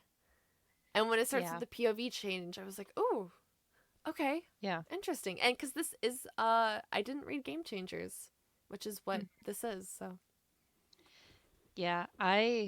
It threw me off at first because I was like, why do I care about these two? And then I was like, no, you need this for later. And mm-hmm. also, I think dragging out Connor or I keep using their real names, Shane and Ilya's like story to Mm-hmm. fill 6 episodes wouldn't have made sense either. I think it would have just dragged out the show too much. Yeah, Um, so no, I like that they did this. I do too. Um, I'm a fan of this like break in the show, but also like it is like important building blocks for later. yeah. So it starts. We backtrack a little bit back to February 2014, the Sochi Olympics again, and we're back to Scott and Shane and the other player. The other guy's in the show so much, but I never saw his name used. I have no idea who he is. I know. I feel like I knew at some point and I forget, Yeah. but So, but it's them sitting around talking about the figure skating and like how brave it is to be gay, and that's where you see like his gears are turning of yeah, gay in Russia, yay, hate it here. Um, so you see that, and then you backtrack 4 months again, and you're now we're in New York City because Scott plays for the New York team, and Scott is having the worst hockey year of his life. Just absolutely abysmal. Like he's I think their captain and he had all these plans of like this has to be my year. I have to get all these goals and do all this and whatever yada yada yada. None of that's happening. He's literally just flopping so hard. Um mm-hmm. And he's like a a little on like the older end yeah. for like someone in their hockey career, and so I think he's Mhm. also kind of grappling with this expectation of people being like, well, you know, that he's hit the wall, like he's Yeah. this might be it for his career basically. Mhm. Yeah. So he's on a jog through New York and he stops and goes into what feels like a really random smoothie shop. And that's where he meets Kip. So Kip is the person working the counter at the smoothie shop. And they're a little flirty, whatever, kind of. And because Scott's like, yeah, can I get a drink? What what's good, whatever. And Kip's like, yeah, I like the blueberry one. And Scott's like the whatever the real name of it is, like blue something, whatever. And Kip's like, yeah, I get that, but I always add like a banana to it or something like that. It's off menu, but whatever. And Kip's like, yeah, can I? Or Scott's like, can I get that even though it's not on the menu? And Kip's like, I think I can get that for you. So they have a little cute moment, whatever, and then Scott leaves with his drink, and the next person that comes in goes, "Was that Scott Hunter?" And Kip's like, "I don't know who that is," and they're like, "He's like a really good hockey player," and then Kip's like, oh, okay," I feel like that and happened a lot growing up in Green Bay. Like, yeah, like I'd be at the grocery store, people would be like, "Oh, did you see that was some player?" And I'd be like, "Oh, I didn't no, know. I don't know any of the players." But they hmm just like every now and then they'd be like, "Oh yeah, that's Aaron Rodgers or whatever," and I'd be like, "Okay." I don't know what he looks like, but I guess I just like walked by him. that's hilarious. Yeah. So I feel this, Kip. I'm with you. Don't ever let Yeah, the people make you feel bad for not knowing Athletes. Yeah.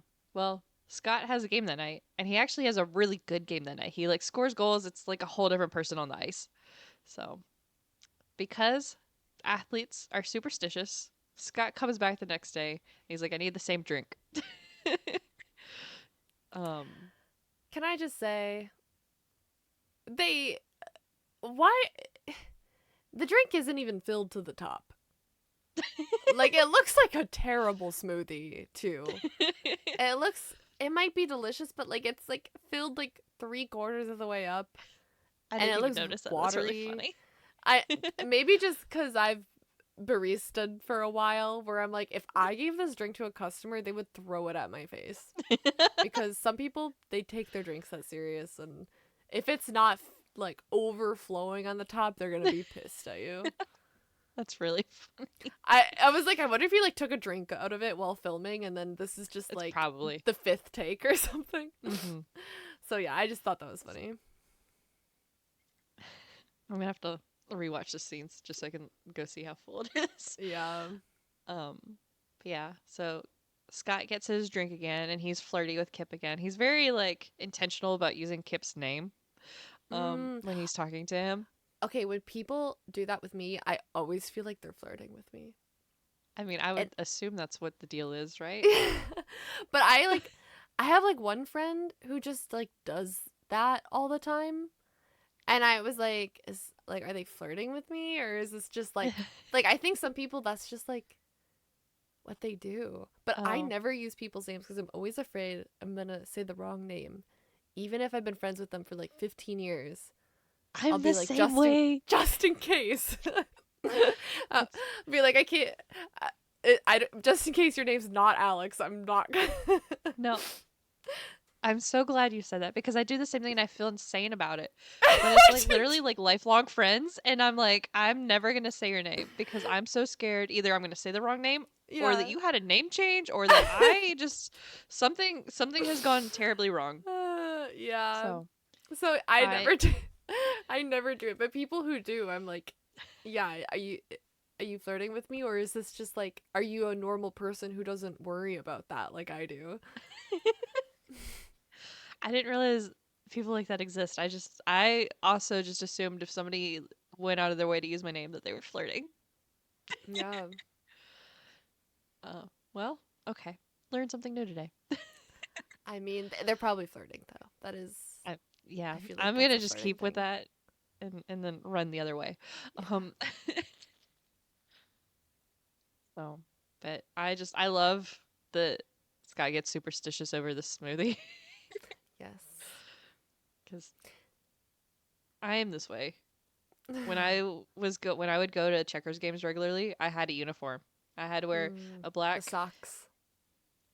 I had to wear a black checkers shirt and I had to wear my hoodie over it and I had to wear the checkers beanie and it was a checkers hoodie and I had these red Converses I had.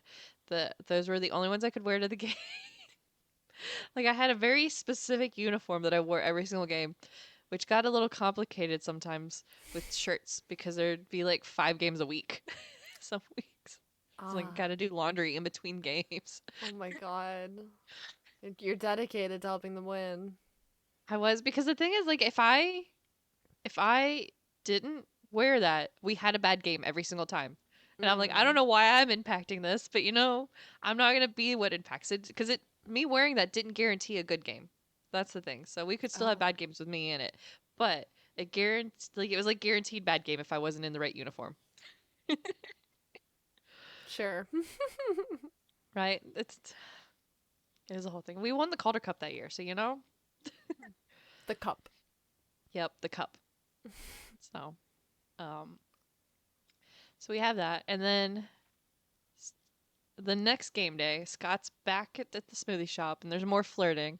And this time, Scott doesn't like get his drink and dip out. He actually stays in the shop to flirt more. And they have this weird like true crime moment talking about serial killers and spree killers. Yeah, Scott's a this is weirdo. all. I roll my eyes at this part, this dialogue. I'm like, It was so random. it is. I'm like, okay. We couldn't You know, have. Yep. Better flirting here, please, but okay. Scott's old and weird. It's fine. Um, but then Scott gives Kip some tickets to the next game. That night. Um, and the game is actually against Boston, so Ilya's there, Hmm. and he's taunting Scott. And the next day, Scott is playing Montreal, so Shane's there. And then Shane's Mm. taunting him, and Scott Mhm. clocks them, and he looks at Shane and he's like, "You're starting to sound like him." And Shane's like, "Sound like who?" Who? Who? It's funny. But I do think that's funny. um and then the next day, Kip has like a catering gig because he does like a lot of odd jobs, I think. And Scott happens to be at this event as a guest. And so they have him run in whatever, and then afterwards Scott's like, "Hey, so after you're done with the event, would you be interested in getting dinner with me?" Ooh. Mm. Um, and then they go to the restaurant. It's like a Mexican restaurant or something like across the street. And then it's like either busy or whatever. And so Scott's like, "How do you feel about like delivery instead?" So they end up going to his place instead. And they have sex. It Nice. takes like no time. They just go straight to Mm. it. Um and Kip tries to leave, but Scott asks him to stay. And so he does.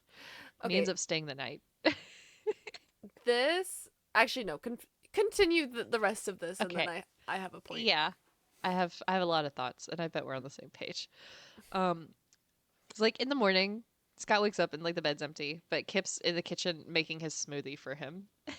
And he's like, Hmm. it's so funny because he's like, I try to be quiet about it, and I'm like, you're using a blender, dude. But sure. And Yeah, I don't know how you be quieter about that, but right. I can't But be too then mad if I wake up to a smoothie. yeah. So, but they then go have sex again. And then Scott's like, I can't come out publicly because hockey, yada, yada, yada. Hockey's homophobic as hell. And he's like, I really like you though. And, it'd be great if you just stayed at my house and like I have practice later. And if like you were still here, when I get back. And Kip's like, I'll still be here when you get done with practice. Okay, this is the sapphic relationship. This is classic Yes. U-hauling right here. Yes. Because Kip basically moves in at this point. Yeah, honestly, Like okay, immediately. this episode, the most confusing part I think was the timeline, because it was kind of like it seems like they hook up for the first time and then he moves in that That day. day essentially, and I'm like, Yeah. is I didn't read Game Changer, so like, is that what happens, or I have was there maybe like some time that passed that I didn't really quite catch, but yeah. I feel like that's just the how it went because they do a good job of like timeline stuff, right? Like next day, next day, Mhm. next day, whatever. And it's literally like we get a montage of like Kip is literally always at Scott's place and Mhm. there a lot of sex. We get some of their ass too, and there's a lot of smoothies. It's a very Mhm. domestic moment, like montage. Yeah. And like I think we see signs of like Kip sometimes like at the bar that he hangs out with his friends or whatever. And they're like, we don't see Mhm. you very often anymore, but he's like being secretive about what he's doing, and he's like Mhm. he technically lives with his dad, and like his dad doesn't see him anymore either. So like he's just Mhm. moved in without moving in, basically. Yeah. Um, Watching a lot of hockey. His friends are yeah, like, eh. yeah, The ones who don't know, at least, because his barista friend does yeah. or hmm has an idea. But I mean, I guess sometimes relationships do move that fast. So I guess I just can't imagine knowing someone for a very short amount of time, inviting them over for the night, and then permanently. yeah, if I hooked up with a guy and he was like, "Do you want to be here every day when I come home from practice?" I'd be like, no, dog. No. I got my own life." Yeah. But I this might be a good time, I guess, in Kip's life where, like, he is living with his dad. Maybe he is kind of looking to move out and he's working a couple jobs. And so maybe he's looking for, like a relationship, like something more steady. I don't know. But I guess it just works, but it's definitely like, damn, you move Yeah. quick. Yeah. Yeah. If there's anything I dislike about the show, it's how fast they move. But like, Yeah. But sure, also, whatever. I'm assuming this is like the majority of Game Changers, or Mm-hmm. like a good chunk of it, and that they have to condense down to one episode. Yeah. So I also, That's kind of give it a pass for that. yeah. That's why I'm like, I don't necessarily dislike it. It's just like if I had Mhm. any complaints, it would be like how fast they moved, but also whatever. Mhm. um. So, but they do like try to go to like this art gallery to go buy some art or whatever, and Scott cannot handle this at all. Like he's like in a hat and whatever, and he's just stressed the entire time. Like if Kip talks a little too loud, he freaks out, and then he ends up dipping out. Like he freaks out enough that he's like, I can't do this, and he just goes home, and Kip Mhm. has to follow him. Because he's just terrified people are gonna like see them together and just figure everything out. Yeah. Um, and so Scott is very apologetic about it once they're home, and he's like calm a little. He's like, I just not ready for that, dude. And it's like, okay. Yeah, Uh, it sucks, but like, yeah, I get it. yeah, I Oh. I get why he's anxious about that, but it like especially sucks for like Kip, who has probably been out for a while, to Mm-hmm. have to go like back in the closet and stuff. It's definitely like it's something that's like unique to gay couples, and Mm-hmm. I do think they do a good job portraying like both sides of it, where it's like it's no one's fault really, and like you can Yeah. have a great relationship, but like because of that, if you're in different places with you know being out publicly, like it might be the wrong time type thing. Mm-hmm. Yeah. Yeah. You definitely feel for both of them in this moment. Mm-hmm. Um. So, but then Kip is like out in the city doing whatever, and he finds these socks that he gives Scott, and he's like, since I can't get you smoothies for your away game, and Scott's like, would you be mad if I went to another man for a smoothie? And Kip's like, probably. And so Kip's like, instead of a smoothie, how about this? And it's like some socks. I don't even remember what's on them. It's like bananas and something. It's like mm. a reminder of the socks or of the smoothie. Mm-hmm. And then Scott wears those during the game. So I guess everything's fine. Um, and then Kip's friend, like Elena, she's figured out Kip's relationship. She's pieced it all together. Mm-hmm. Um, apparently, it's been 2 months since they got Mm. together at Okay. this point. So, So still pretty quick, but yeah, yeah. not like it's been a week. Mm-hmm. So, but Elena is very upset that they're keeping it a secret because, again, Kip's not a secret, right? Mm-hmm. And it's also kind of clear that it is bothering Kip, like because he's kind of cut himself off from his friends and family at this point. Yeah. Um, so Kip and Elena are going to a fundraiser together. It's something they had planned like months ago. And Scott's also going to happen to be there because, of course. And so they go, and Elena is such a good friend. Like Mm. she's got Kip's back. Like she's basically like, you've got to pass my tests more or less to get my approval to date my friend. And so at one point she gets Scott alone on like the dance floor, and she is like, Kip's miserable. In case you didn't know, and Scott's like, I don't know what you're talking about, and she's like, yeah, he's cut off, and he's a secret, and he doesn't want to be a secret, and he shouldn't be a secret because he's great. Um, Mm-hmm. um, and so some food for thought for him. And then like later that night, they're back at like the at Scott's house, and Kip asks Scott, he's like, "Hey, for my birthday that's like next week or whatever, a bunch of my friends are like throwing a party at the gay bar that I'm always at. He's like, it's actually more of like a hockey bar now because of me, but whatever. If you wanted to go as like just my friend or something." And Scott's just like, no, I can't. Just straight up, no. Mm-hmm. And I think that was Kip's kind of final straw at that point because Kip's like, you know Yeah. what, I'm gonna go home to my dad, and that's kind of where they more or less break up. Yeah. It's tough. I feel for Yeah, both of them. for sure. Because Mm-hmm. like I get Scott's situation. Like, it's in the league coming out. That's not gonna do him any favors. But also, Mhm. like, Kip's out. Like, going back in the closet's gotta suck. And being somebody's secret has gotta suck. Yeah. And it's something too where it's like, can he even go back in the closet at that point? Like, it is something where if they Mm-hmm. are just like publicly friends, Yeah. like, you can't, like, people are going to question, you know? Mm-hmm. Yeah. So it is like, you can't even, like, at that point, can you even go back in the closet? Or, like, if that's not really an option. Mm-hmm.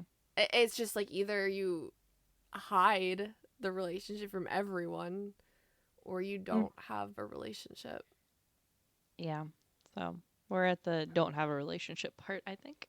Yeah. All right, episode 4 was 2014 still. A lot of hockey, a lot of sex. That's kind of the summary of a lot of the show. But we do see Montreal, they do win the cup. So we still have that back and forth rivalry. Like, it's still a pretty even, heated rivalry.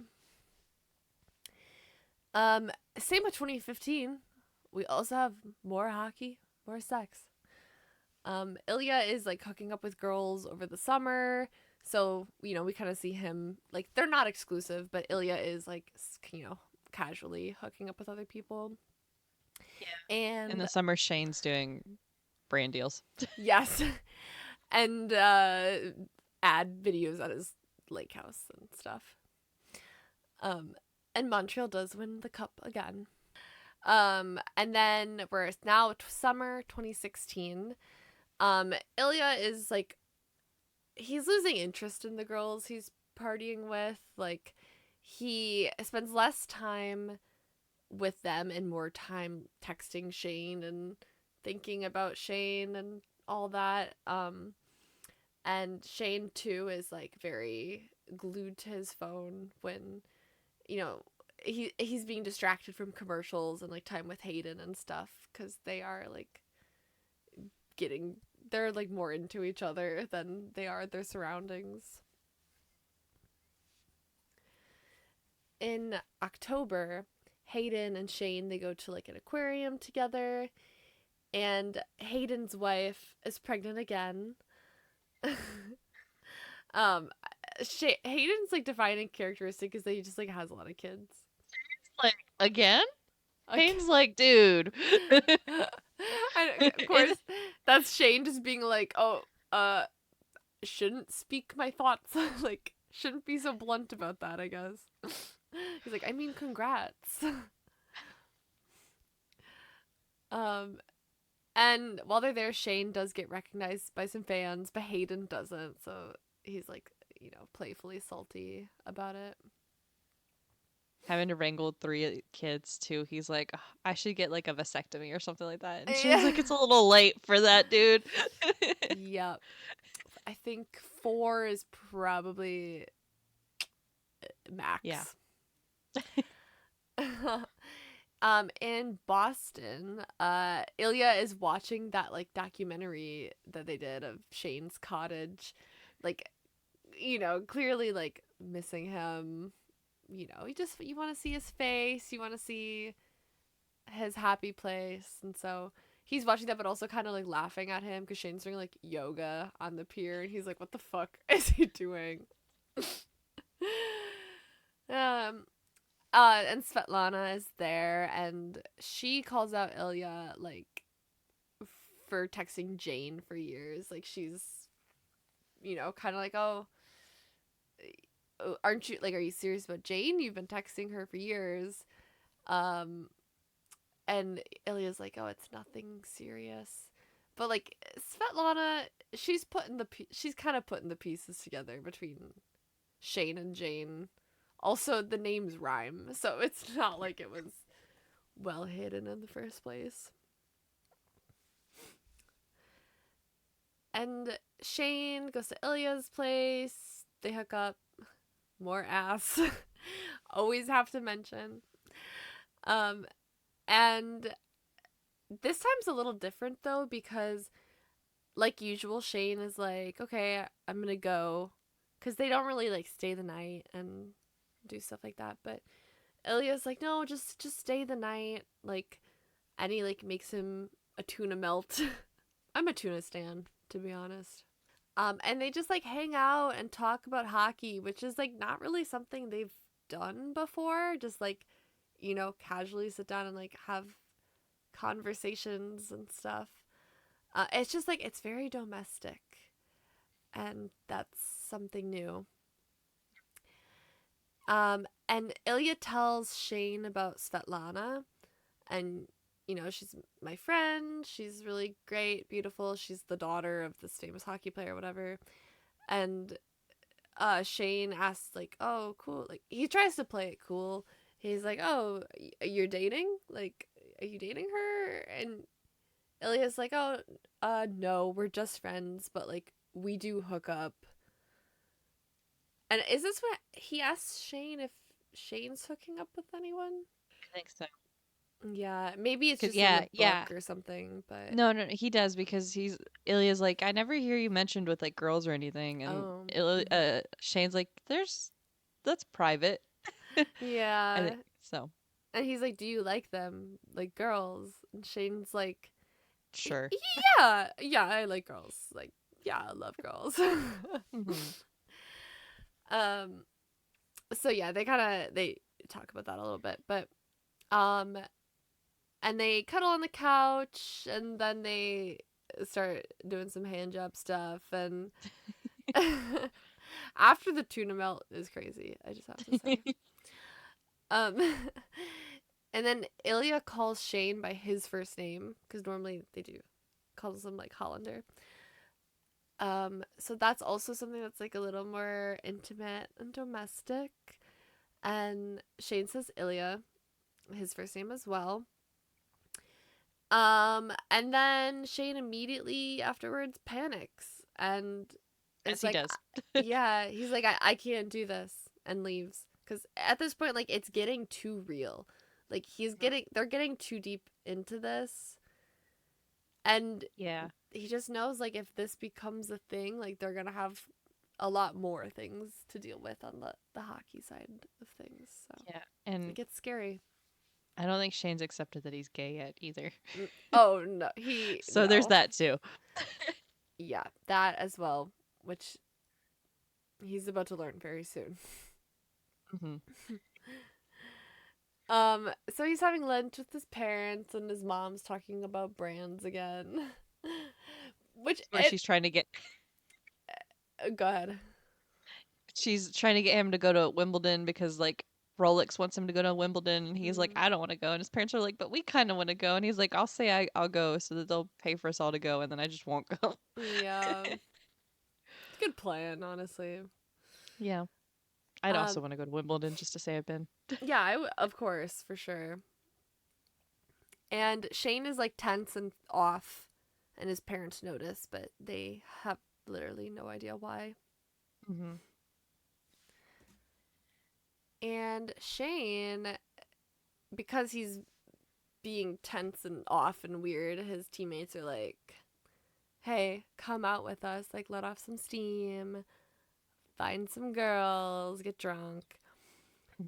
And so he goes to a party or a club or whatever, and he meets Rose Landry, who is this like big famous movie star, and um she's played by Sophie Nélisse, who I love. And yeah, they just like they immediately hit it off. And they're like queening out at the table, like they have similar interests and stuff. And so they start dating. Um and they're kind of like, they keep it on the down low, but they get, photographed together and stuff, in which Ilya sees, and he does not like this. Yeah. Um Keep it on the down low. They're pretty public. They're seen yeah, everywhere. that's true. Paparazzi Yeah. follow them. Yeah, they don't make an announcement of like we're dating, but they're No. photographed Yeah. and touchy together or whatever, so people like, you know, they make that assumption. Yeah. I mean, she's going to his games in his jersey, so. Yeah. Yeah, you can't. It's not hidden It's at not all. hidden at all. Mm-mm. Yeah, and this is definitely scary for Ilya, Yeah. cause they this is like he's losing him, you know? Mhm. Like if you have this person who you are seeing and they're pretty much not seeing anyone else, and then they get into a relationship and it's like, "Oh fuck." Like Yeah. there it goes. Mhm. Oh, okay, this is when they go to the club. Okay, before it was a party, like a nice Yeah. party. It was like a friend's restaurant. They had a party, and it was like whatever Mm, show she was filming. That's yes. why she was there because the whole cast was there. Yes, that was classy.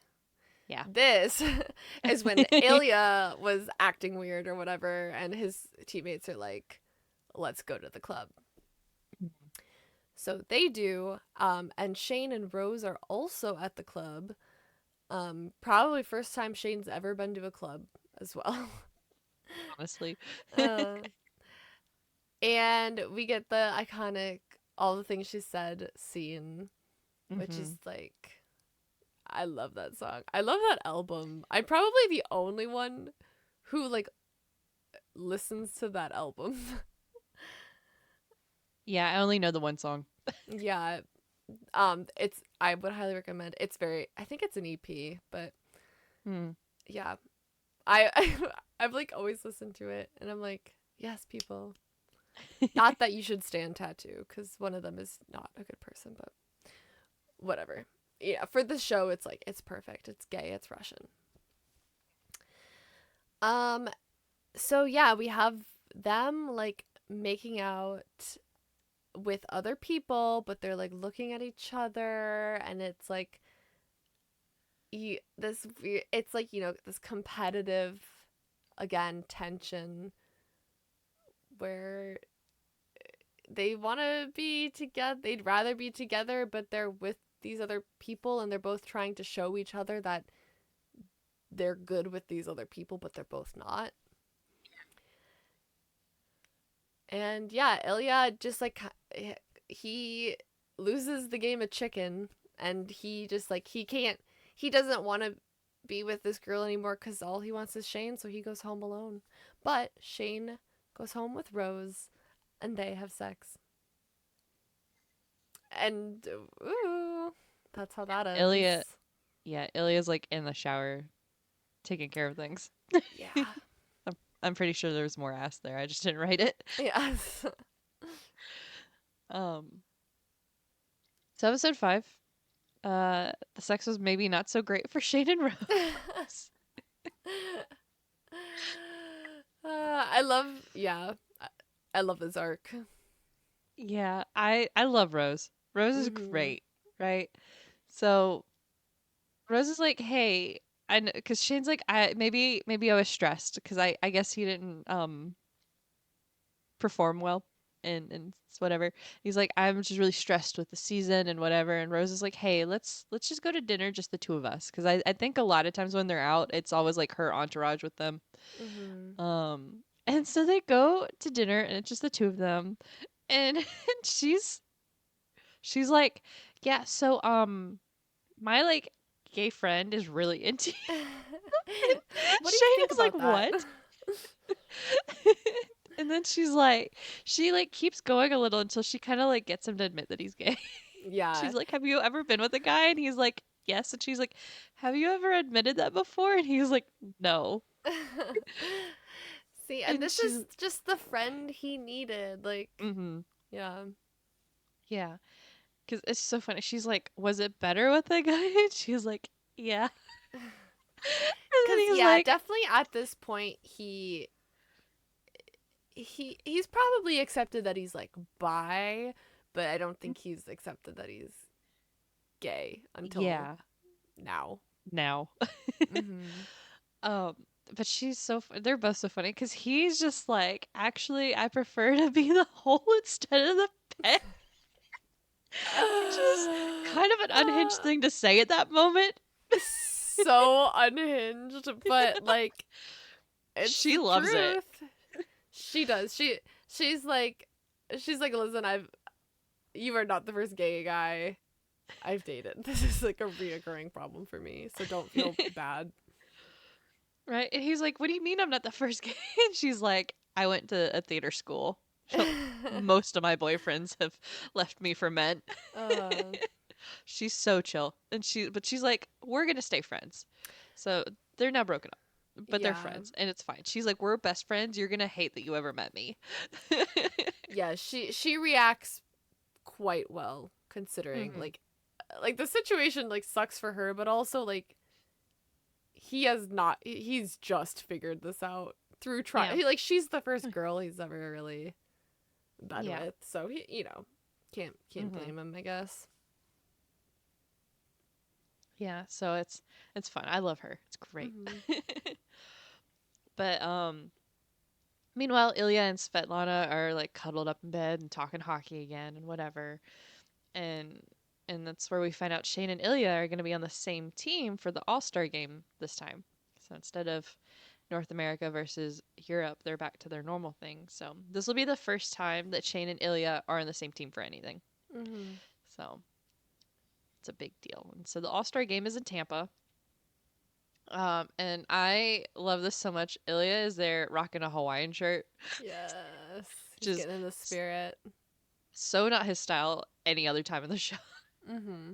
He's like, I felt like I should be on theme. And Shane like rolls up and he's in like a suit. Like not like a black suit, but like this white suit. Like he's very much styled together.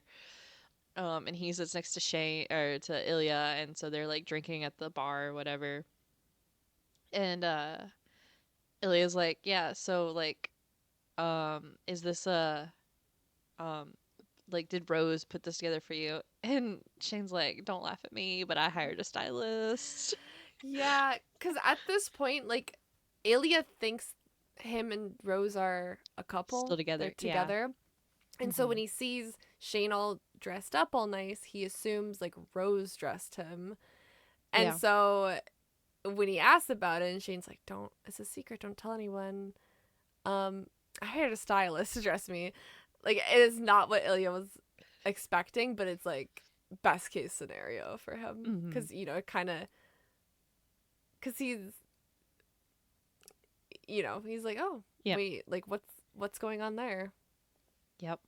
And we find out that they're both here solo, so neither of them have brought a plus one. Um, and um, Shane tells Ilya that he's single, and he's like, or Rose and I weren't compatible. Um, so yeah, so they do that, and then later on, and then Shane's like, I'm gonna go mingle or whatever. And so like later on, Ilya's in the pool with some kids, and he like racing or whatever, like playing with the kids. It's really cute to see, Uh-huh. because he's He's like very good with kids.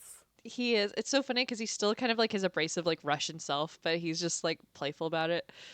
And like he makes a bet with the kids, whatever, and he's like, and Shane's there like sunbathing, and so he lets the kids win, right? And whatever the bet was, like candy bar or something like that. And so then he's like goes over to Shane. He's like, I don't have my wallet on me. You need to pay my debt for me. This is Ilya's funniest episode. He's a Hmm. delight here. I love him. Hmm. So It's then good to we see go. his like carefree, happy side. Because the Hmm. beginning part of the show, he's just so like in the trenches.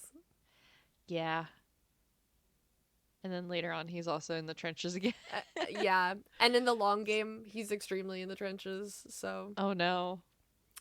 yeah, Oh, poor baby. yeah. Um, so we get another rare moment of some hockey happening.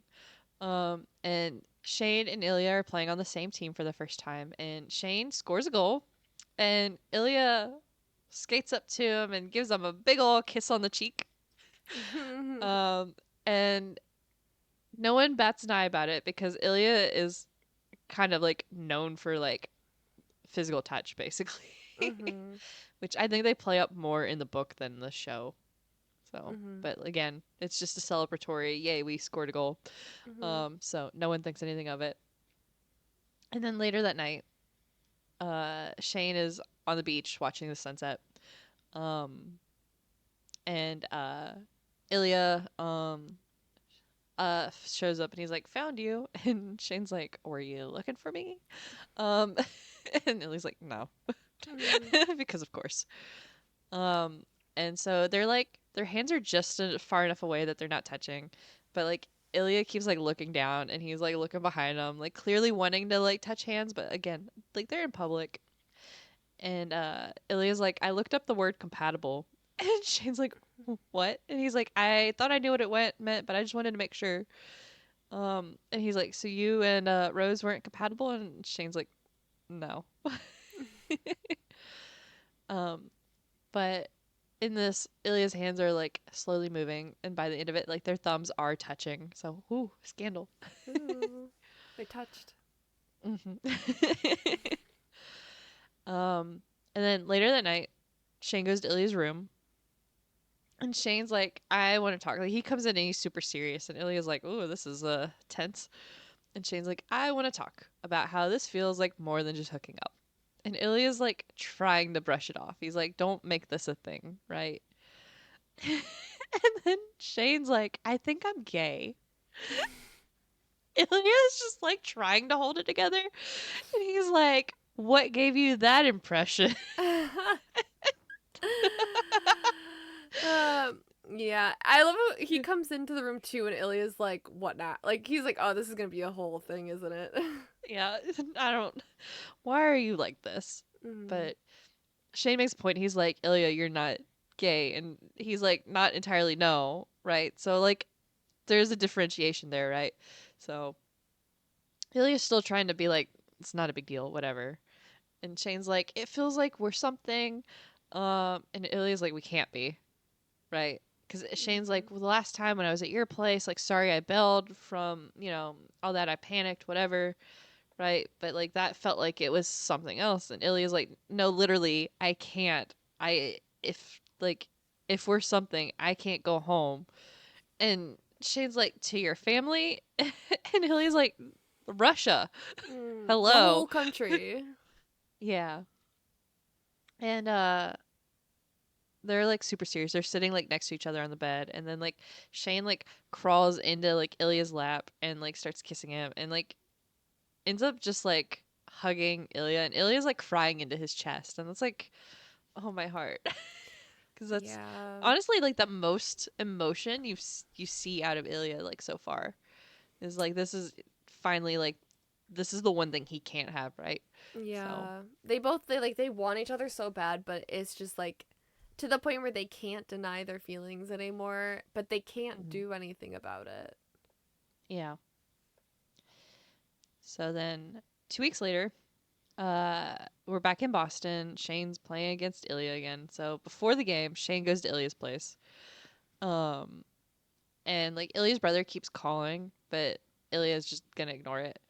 Um, but he does finally answer after the game, and that's all you see for a second, as he just answered the phone. And the next day, Shane's like in the locker room, for their next game or whatever, and he hears from the other players talking that Ilya didn't travel with their team to their like next game. And like when he's looking into it, he's like no one's talking about why, and everyone's like maybe he was sick, and Shane almost screws up because he's like no he wasn't, Mm. he was fine I yesterday. mean, he looked okay, not that I Yeah, know. yeah, he has to like scramble a little bit to be like I only sort of know that.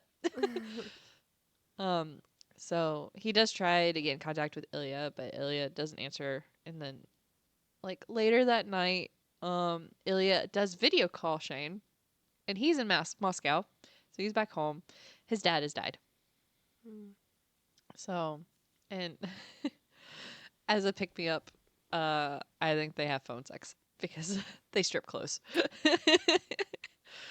Yeah. Again, it's like, okay, that's not usually my way of coping, It's but very that Ilya. is It's Ilya's fine. way. It's fine. And then we see like the next day at the funeral or later, whatever, and Ilya's brother has him like cornered and is like bothering him about money and whatever. And Ilya's like, "Can I have literally 10 seconds to breathe, please?" Mm.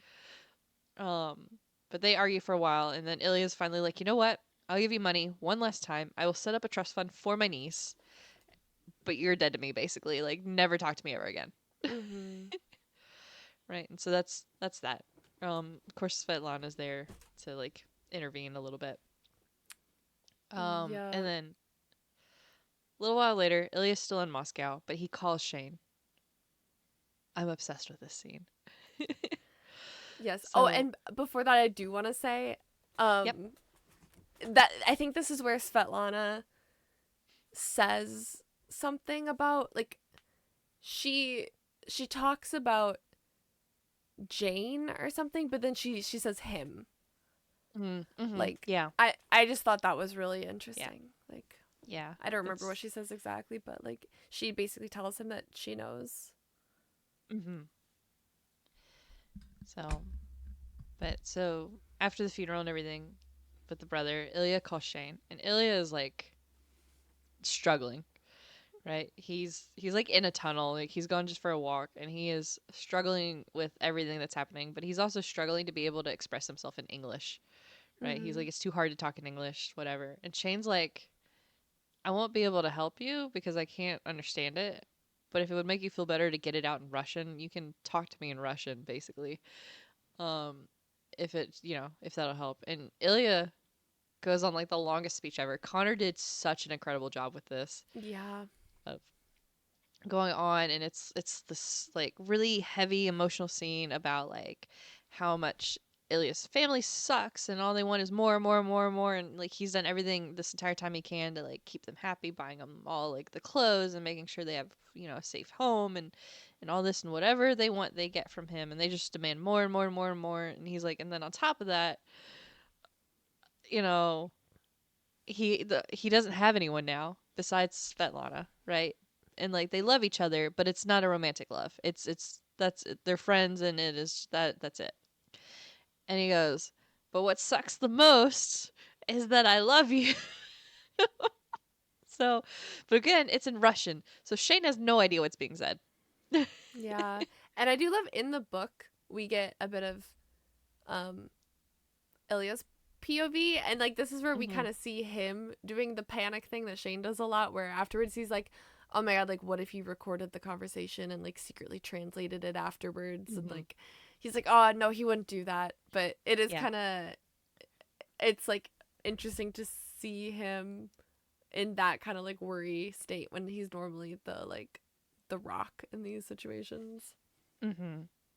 Yeah. It shows that he's not quite as like it's been kind of obvious that he's not quite as stable as he looks, but when it comes to Shane, Mhm. he's really not at this point. Mhm. So, but yay, he loves Shane. We got there. Yay. Shane just doesn't know. No. um, but yeah. So then 1 week later, it's Montreal versus Boston again, and Ilya's back, and they're kind of playful during this game, of like making faces at each other, or whatever, and just having a moment. But they're still like in the game, whatever. But um, Shane's like looking at Ilya, and he doesn't see it, and somebody slams into him, so he gets hit bad, and he's like down on the ground, not moving. Mhm. Um, and it's Ilya like won't leave his side either. Like he's not touching him or anything, but he's like hovering around him. And normally when a player gets hurt, the other team will just back off. Like Mhm. it's usually your own players that are around there if anybody is, if they haven't shooed everyone away off the ice so that the medics or whatever can do their thing. Ilya's just like right there. Um Mhm. and Shane ends up leaving on a stretcher. And while he's leaving, he's like, "Tell him I'm fine, whatever." But he's like half out of it, right? And and they're like, "Yeah, your coach is calling your dad." And he's like, "No, he's gonna worry. Tell him I'm fine, whatever." Meaning Ilya, right? Mhm. Um, but obviously no one else knows who he's talking about. And then the next day, Ilya does go visit Shane in the hospital, and Shane is like high as a kite Mm. on some pain meds. Yeah.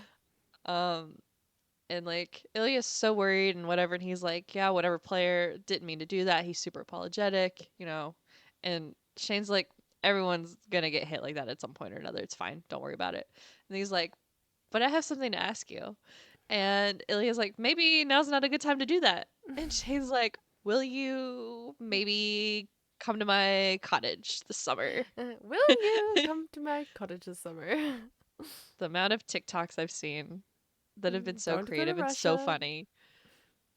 They're So so. That's it could be literally. I get that fun. stuck in my head like constantly. Will Just you come to us. my cottage this summer? And Ilya just gives him a maybe, which is really a no, honestly, but Mm-hmm. Mm-hmm. maybe. And so then we jump forward a little bit to May 2017, and Shane is in a sling still, so he's still recovering. So he's hanging out at his parents' house, because his season of hockey's done. Um, Mm-hmm. and they're watching hockey, of course, and it's Boston versus New York in like the playoffs for the cup, right? So Boston loses, so they're out of the running for the cup, right? So sorry, Ilya, you don't get another ring. Um, but New York is again Scott Hunter's team, right? So then Scott Hunter's team, they go to like the final, and they're playing, and uh, Shane's like at his parents' house watching the game, and Ilya's like at home with Svetlana watching the game, and they're both watching, and then Scott Hunter's team, the New York team, they win. So they win the cup. Yay. Scott Yay. clearly had a great year. Um and then we see that we jump to like Scott's POV again a little bit. And we see like Kip is in the crowd watching the game, so he's there, and I think it's Elena that's with him, is like, it's fine, whatever. Like, yay. Cuz it's Kip's definitely still sad about the whole thing with Scott.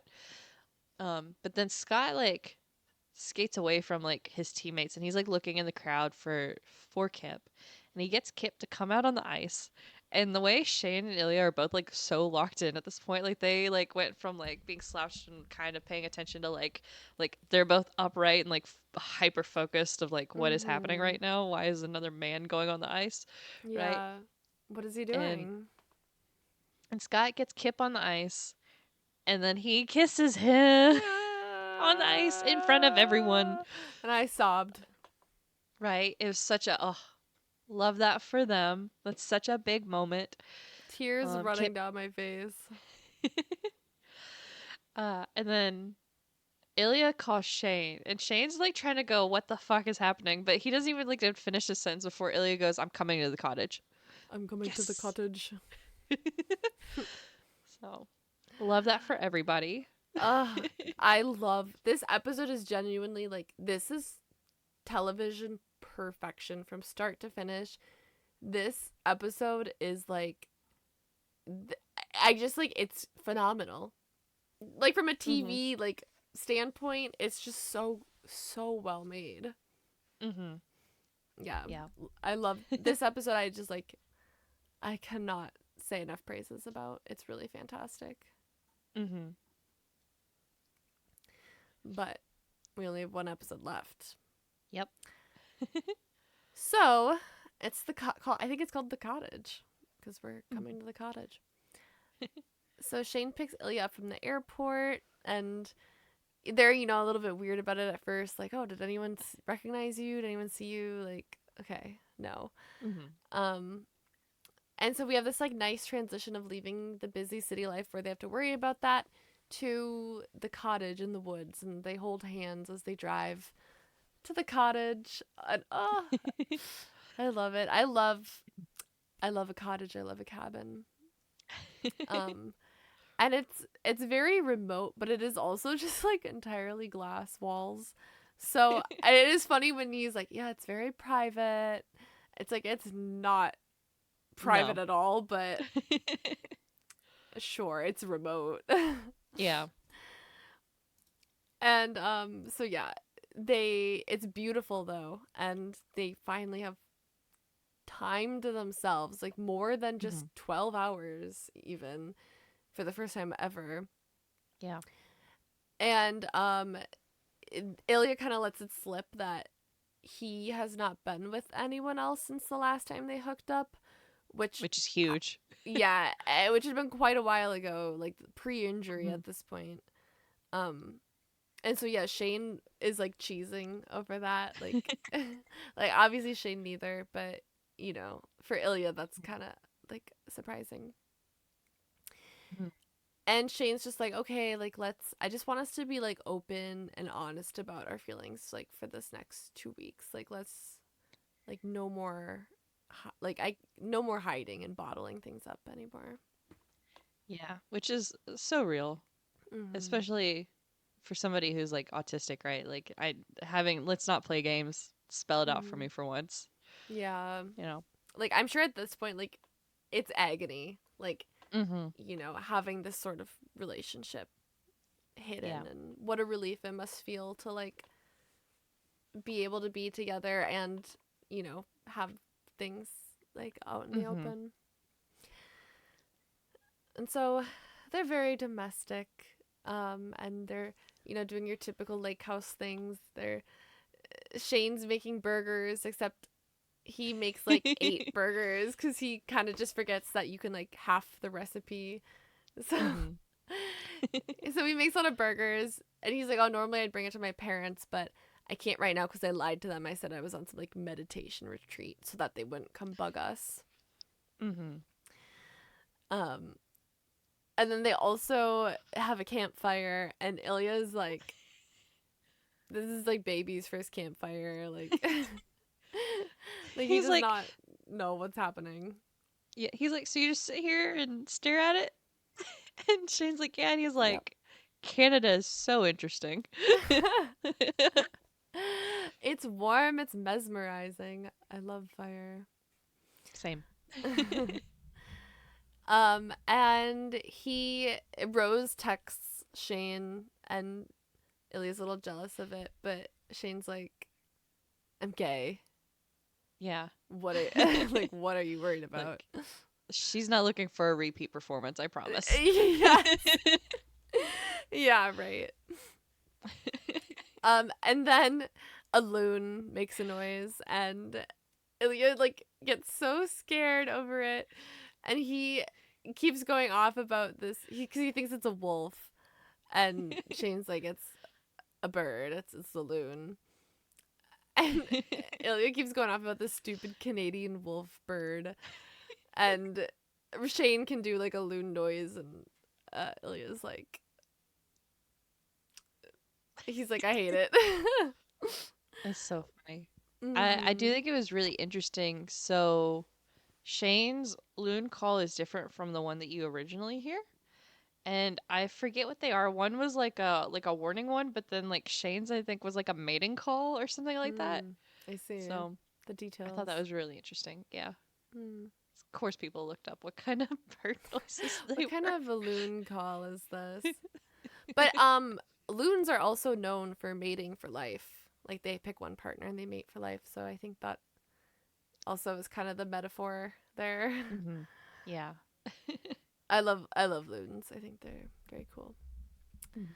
Um and yeah, so they also kind of talk a little bit more about Ilya's past and his family, and he basically says that like his mother committed suicide when he was young, and like he was the one to find her.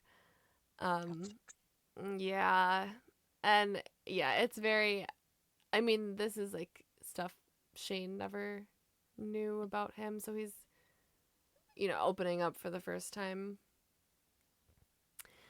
So that's, you know some emotional intimacy as well. And then we have the freaking phone call scene, which I completely forgot about from the book until right now. And then when it started happening, I was like, oh god, this is happening. Like, this is like, I get like secondhand embarrassment from this. Um, but Hayden calls Shane, and Shane is like, Ilya's like annoyed that he's giving stupid Hayden attention and not him. So to distract him, he's like giving him a blowjob on the phone. And dude, no, Shane's definitely into it, but there's no way Hayden doesn't know.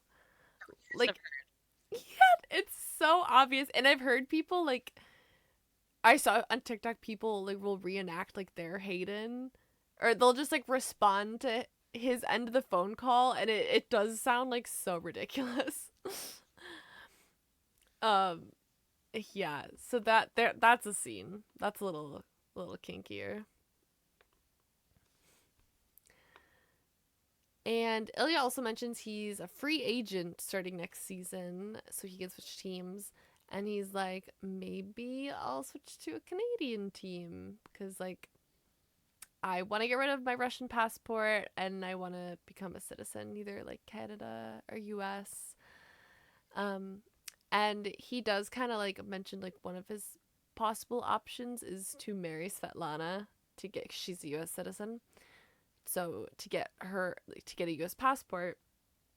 And Shane is like you can see him mentally like buying a gun. Mm-mm. Absolutely not. He's like, you can marry me for a passport, actually. um, and so, and Shane, of course, I mean, obviously, who wants to hear the person they love saying this?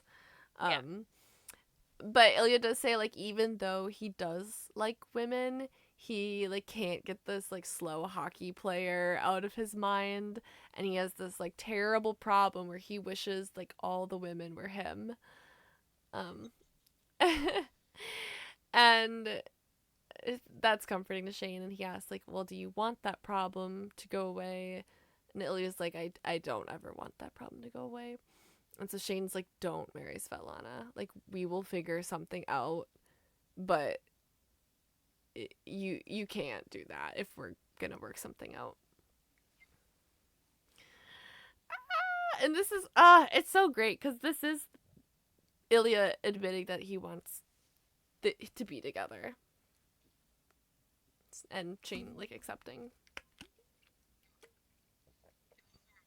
Saw a lot of people doing like analysis on the scene specifically because it's like they're on the opposite end of couches, but their like feet are touching Mm-hmm. and whatever. And so it's one of those of like Ilya intentionally brings all this up, right? Like he's hinting. Yeah.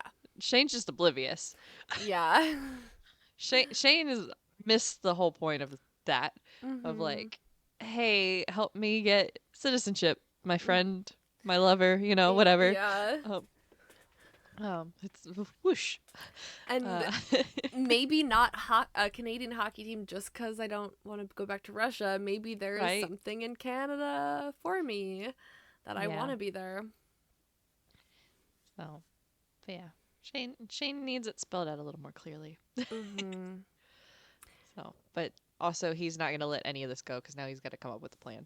Yeah, he's calculating. And so he wakes Ilya up in the middle of the night and he's like, "Don't worry, man, I got it figured out. Like, here's the plan." Lily's uh like, what? yes.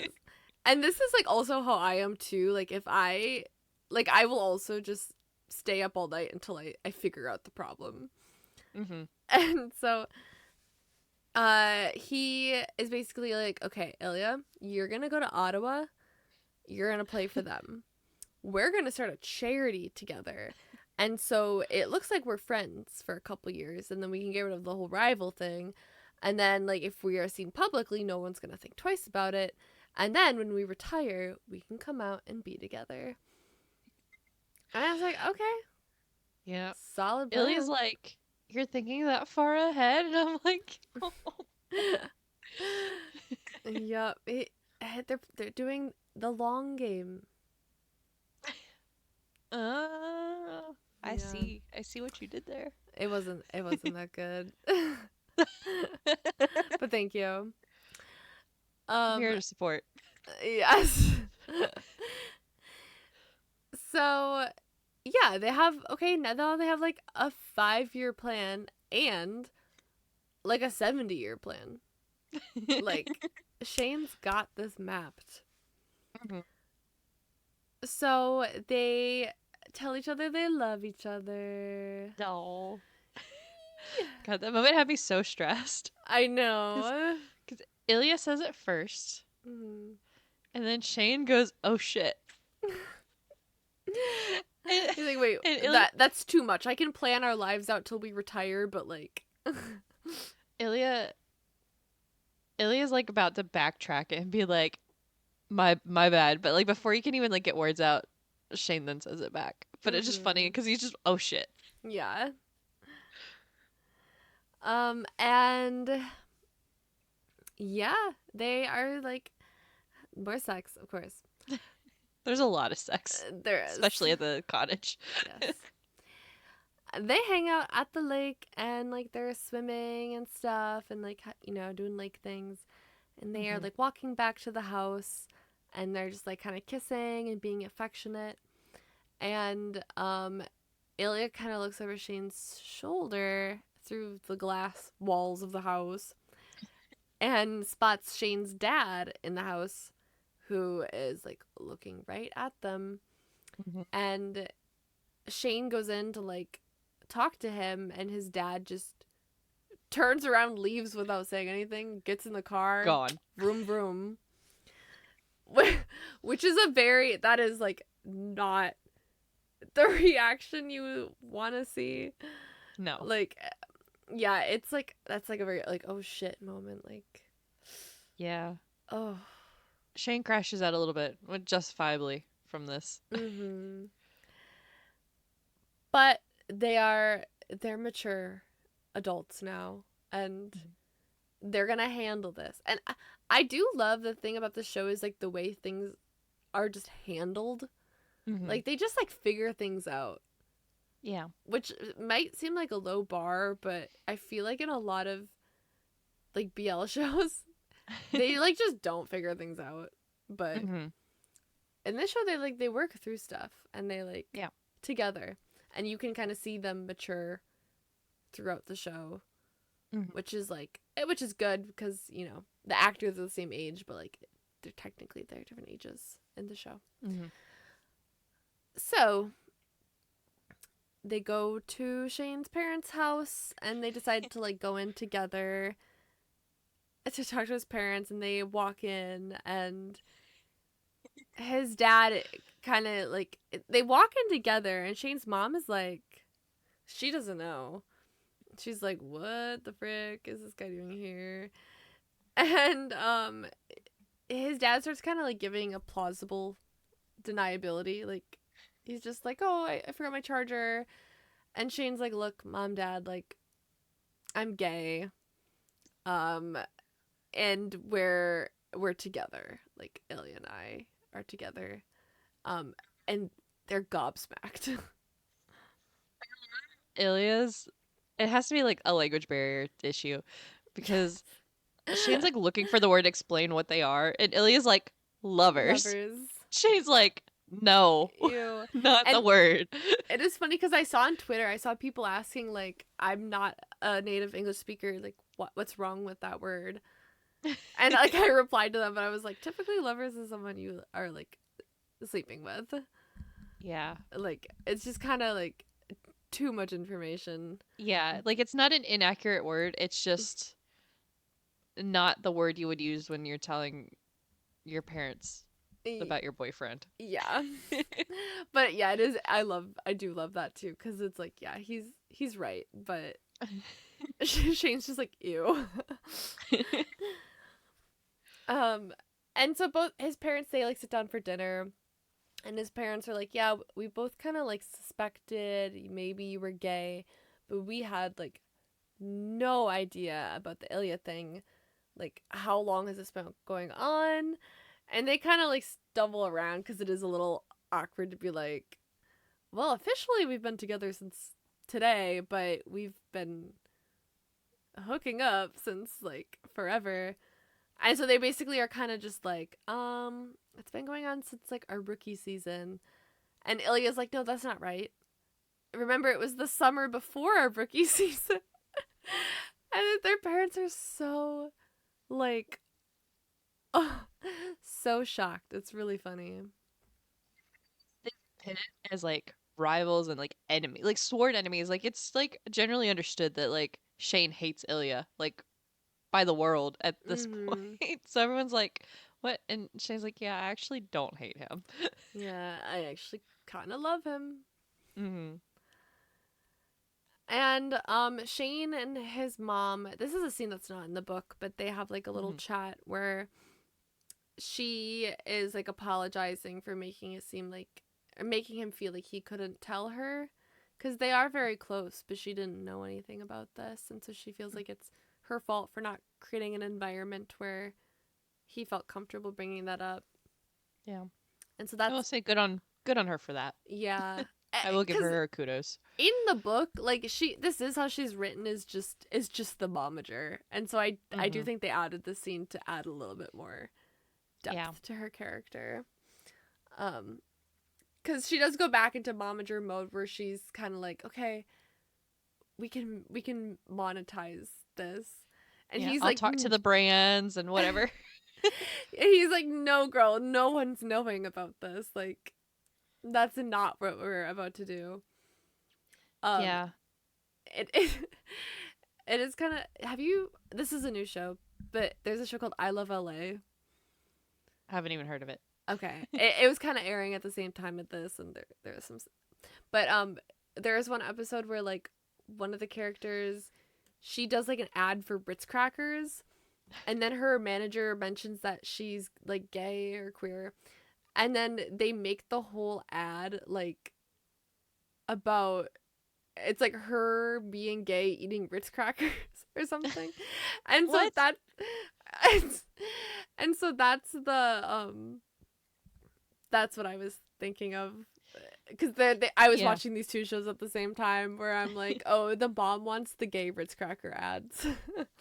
Yeah. She's like, once they wrap their heads around it, Reebok and Rolex are gonna love this. And it's like, can you chill, woman?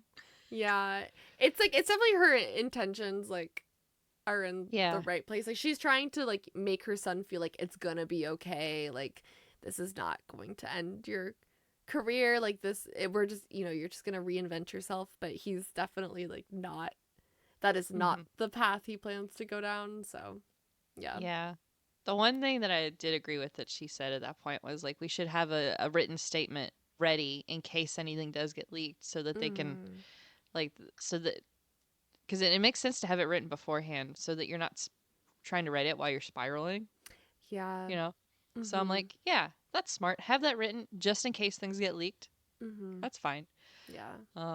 Because she also is upset that he feels the need to be in the closet. She does say that's sad. Mm-hmm. Yeah. And I'm like, that's fair. Um, It is.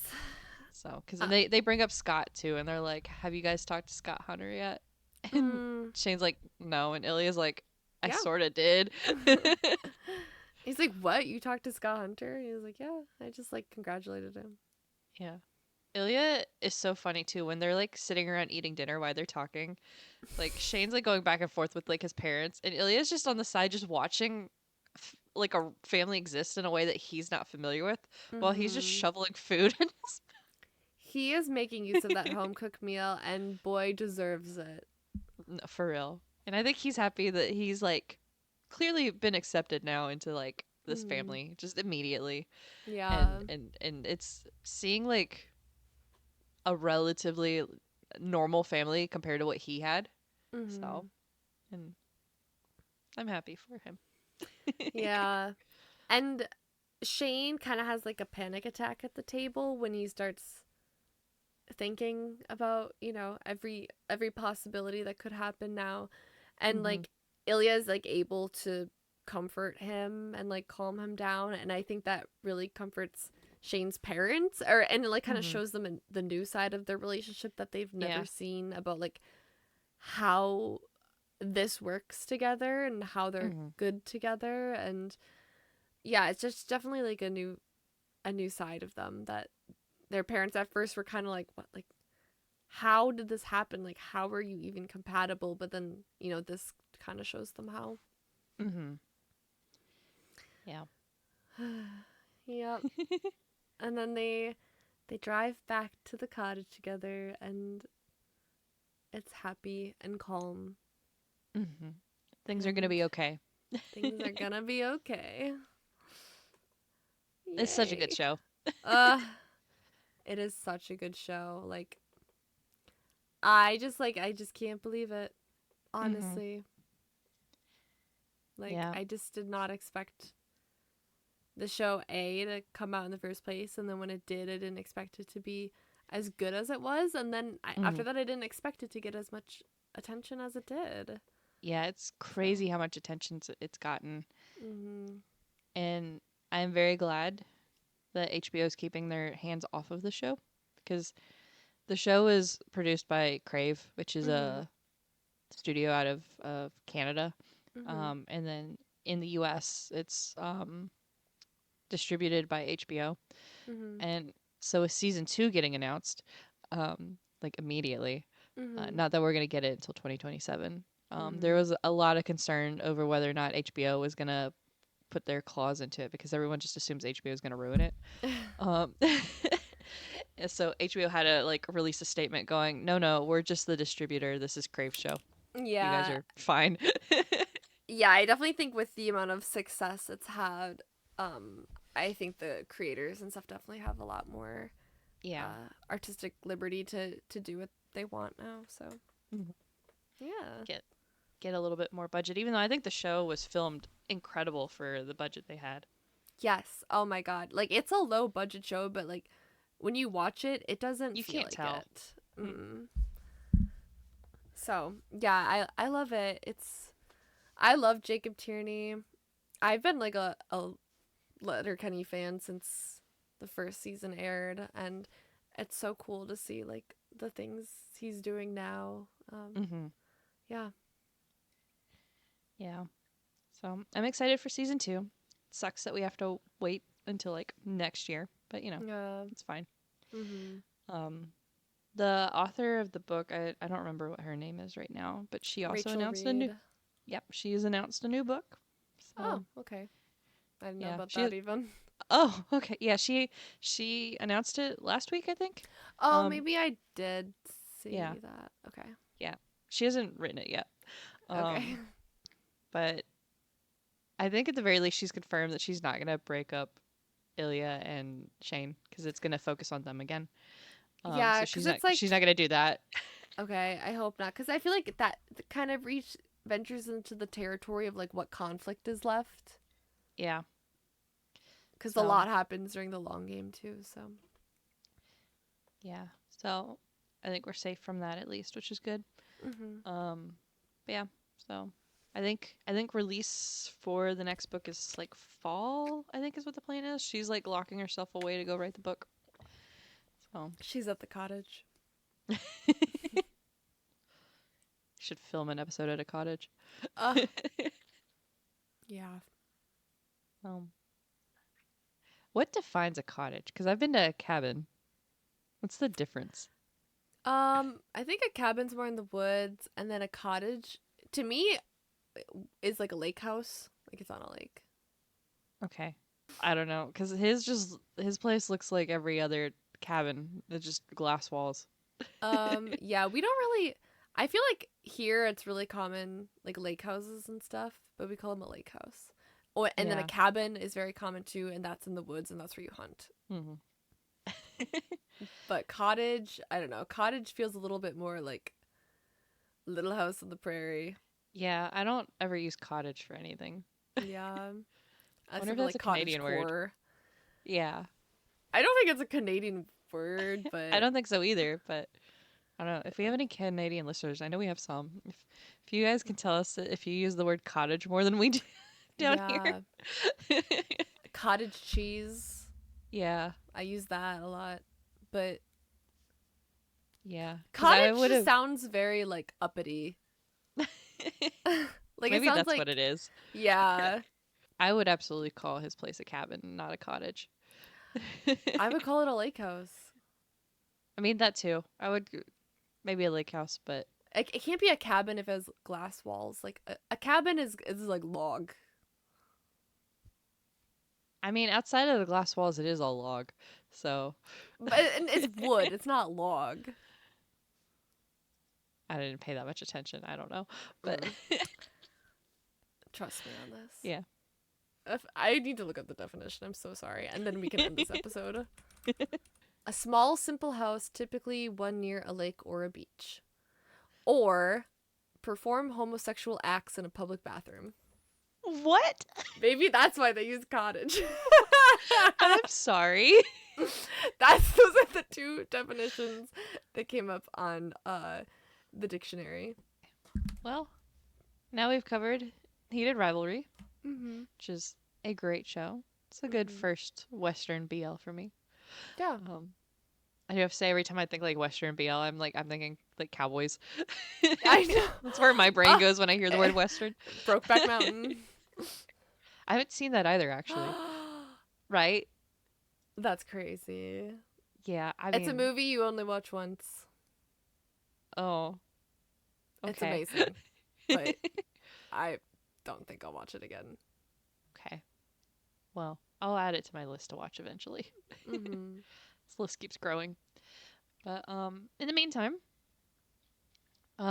if you want merch, you can find our merch at blintheair-shop.fourthwall.com on the link tree. And you can find us on our socials on Instagram and TikTok at bl.in.the.air. Twitter's BL in the air. Our Discord link, as usual, is in the link tree. You can watch us on Spotify or YouTube. Or you can listen to us wherever you currently are. And also, if you want to give us a nice little rating on Spotify or Apple Music, that'd be great. That helps us. Mm-hmm. And we'll catch you next episode. Bye. Bye.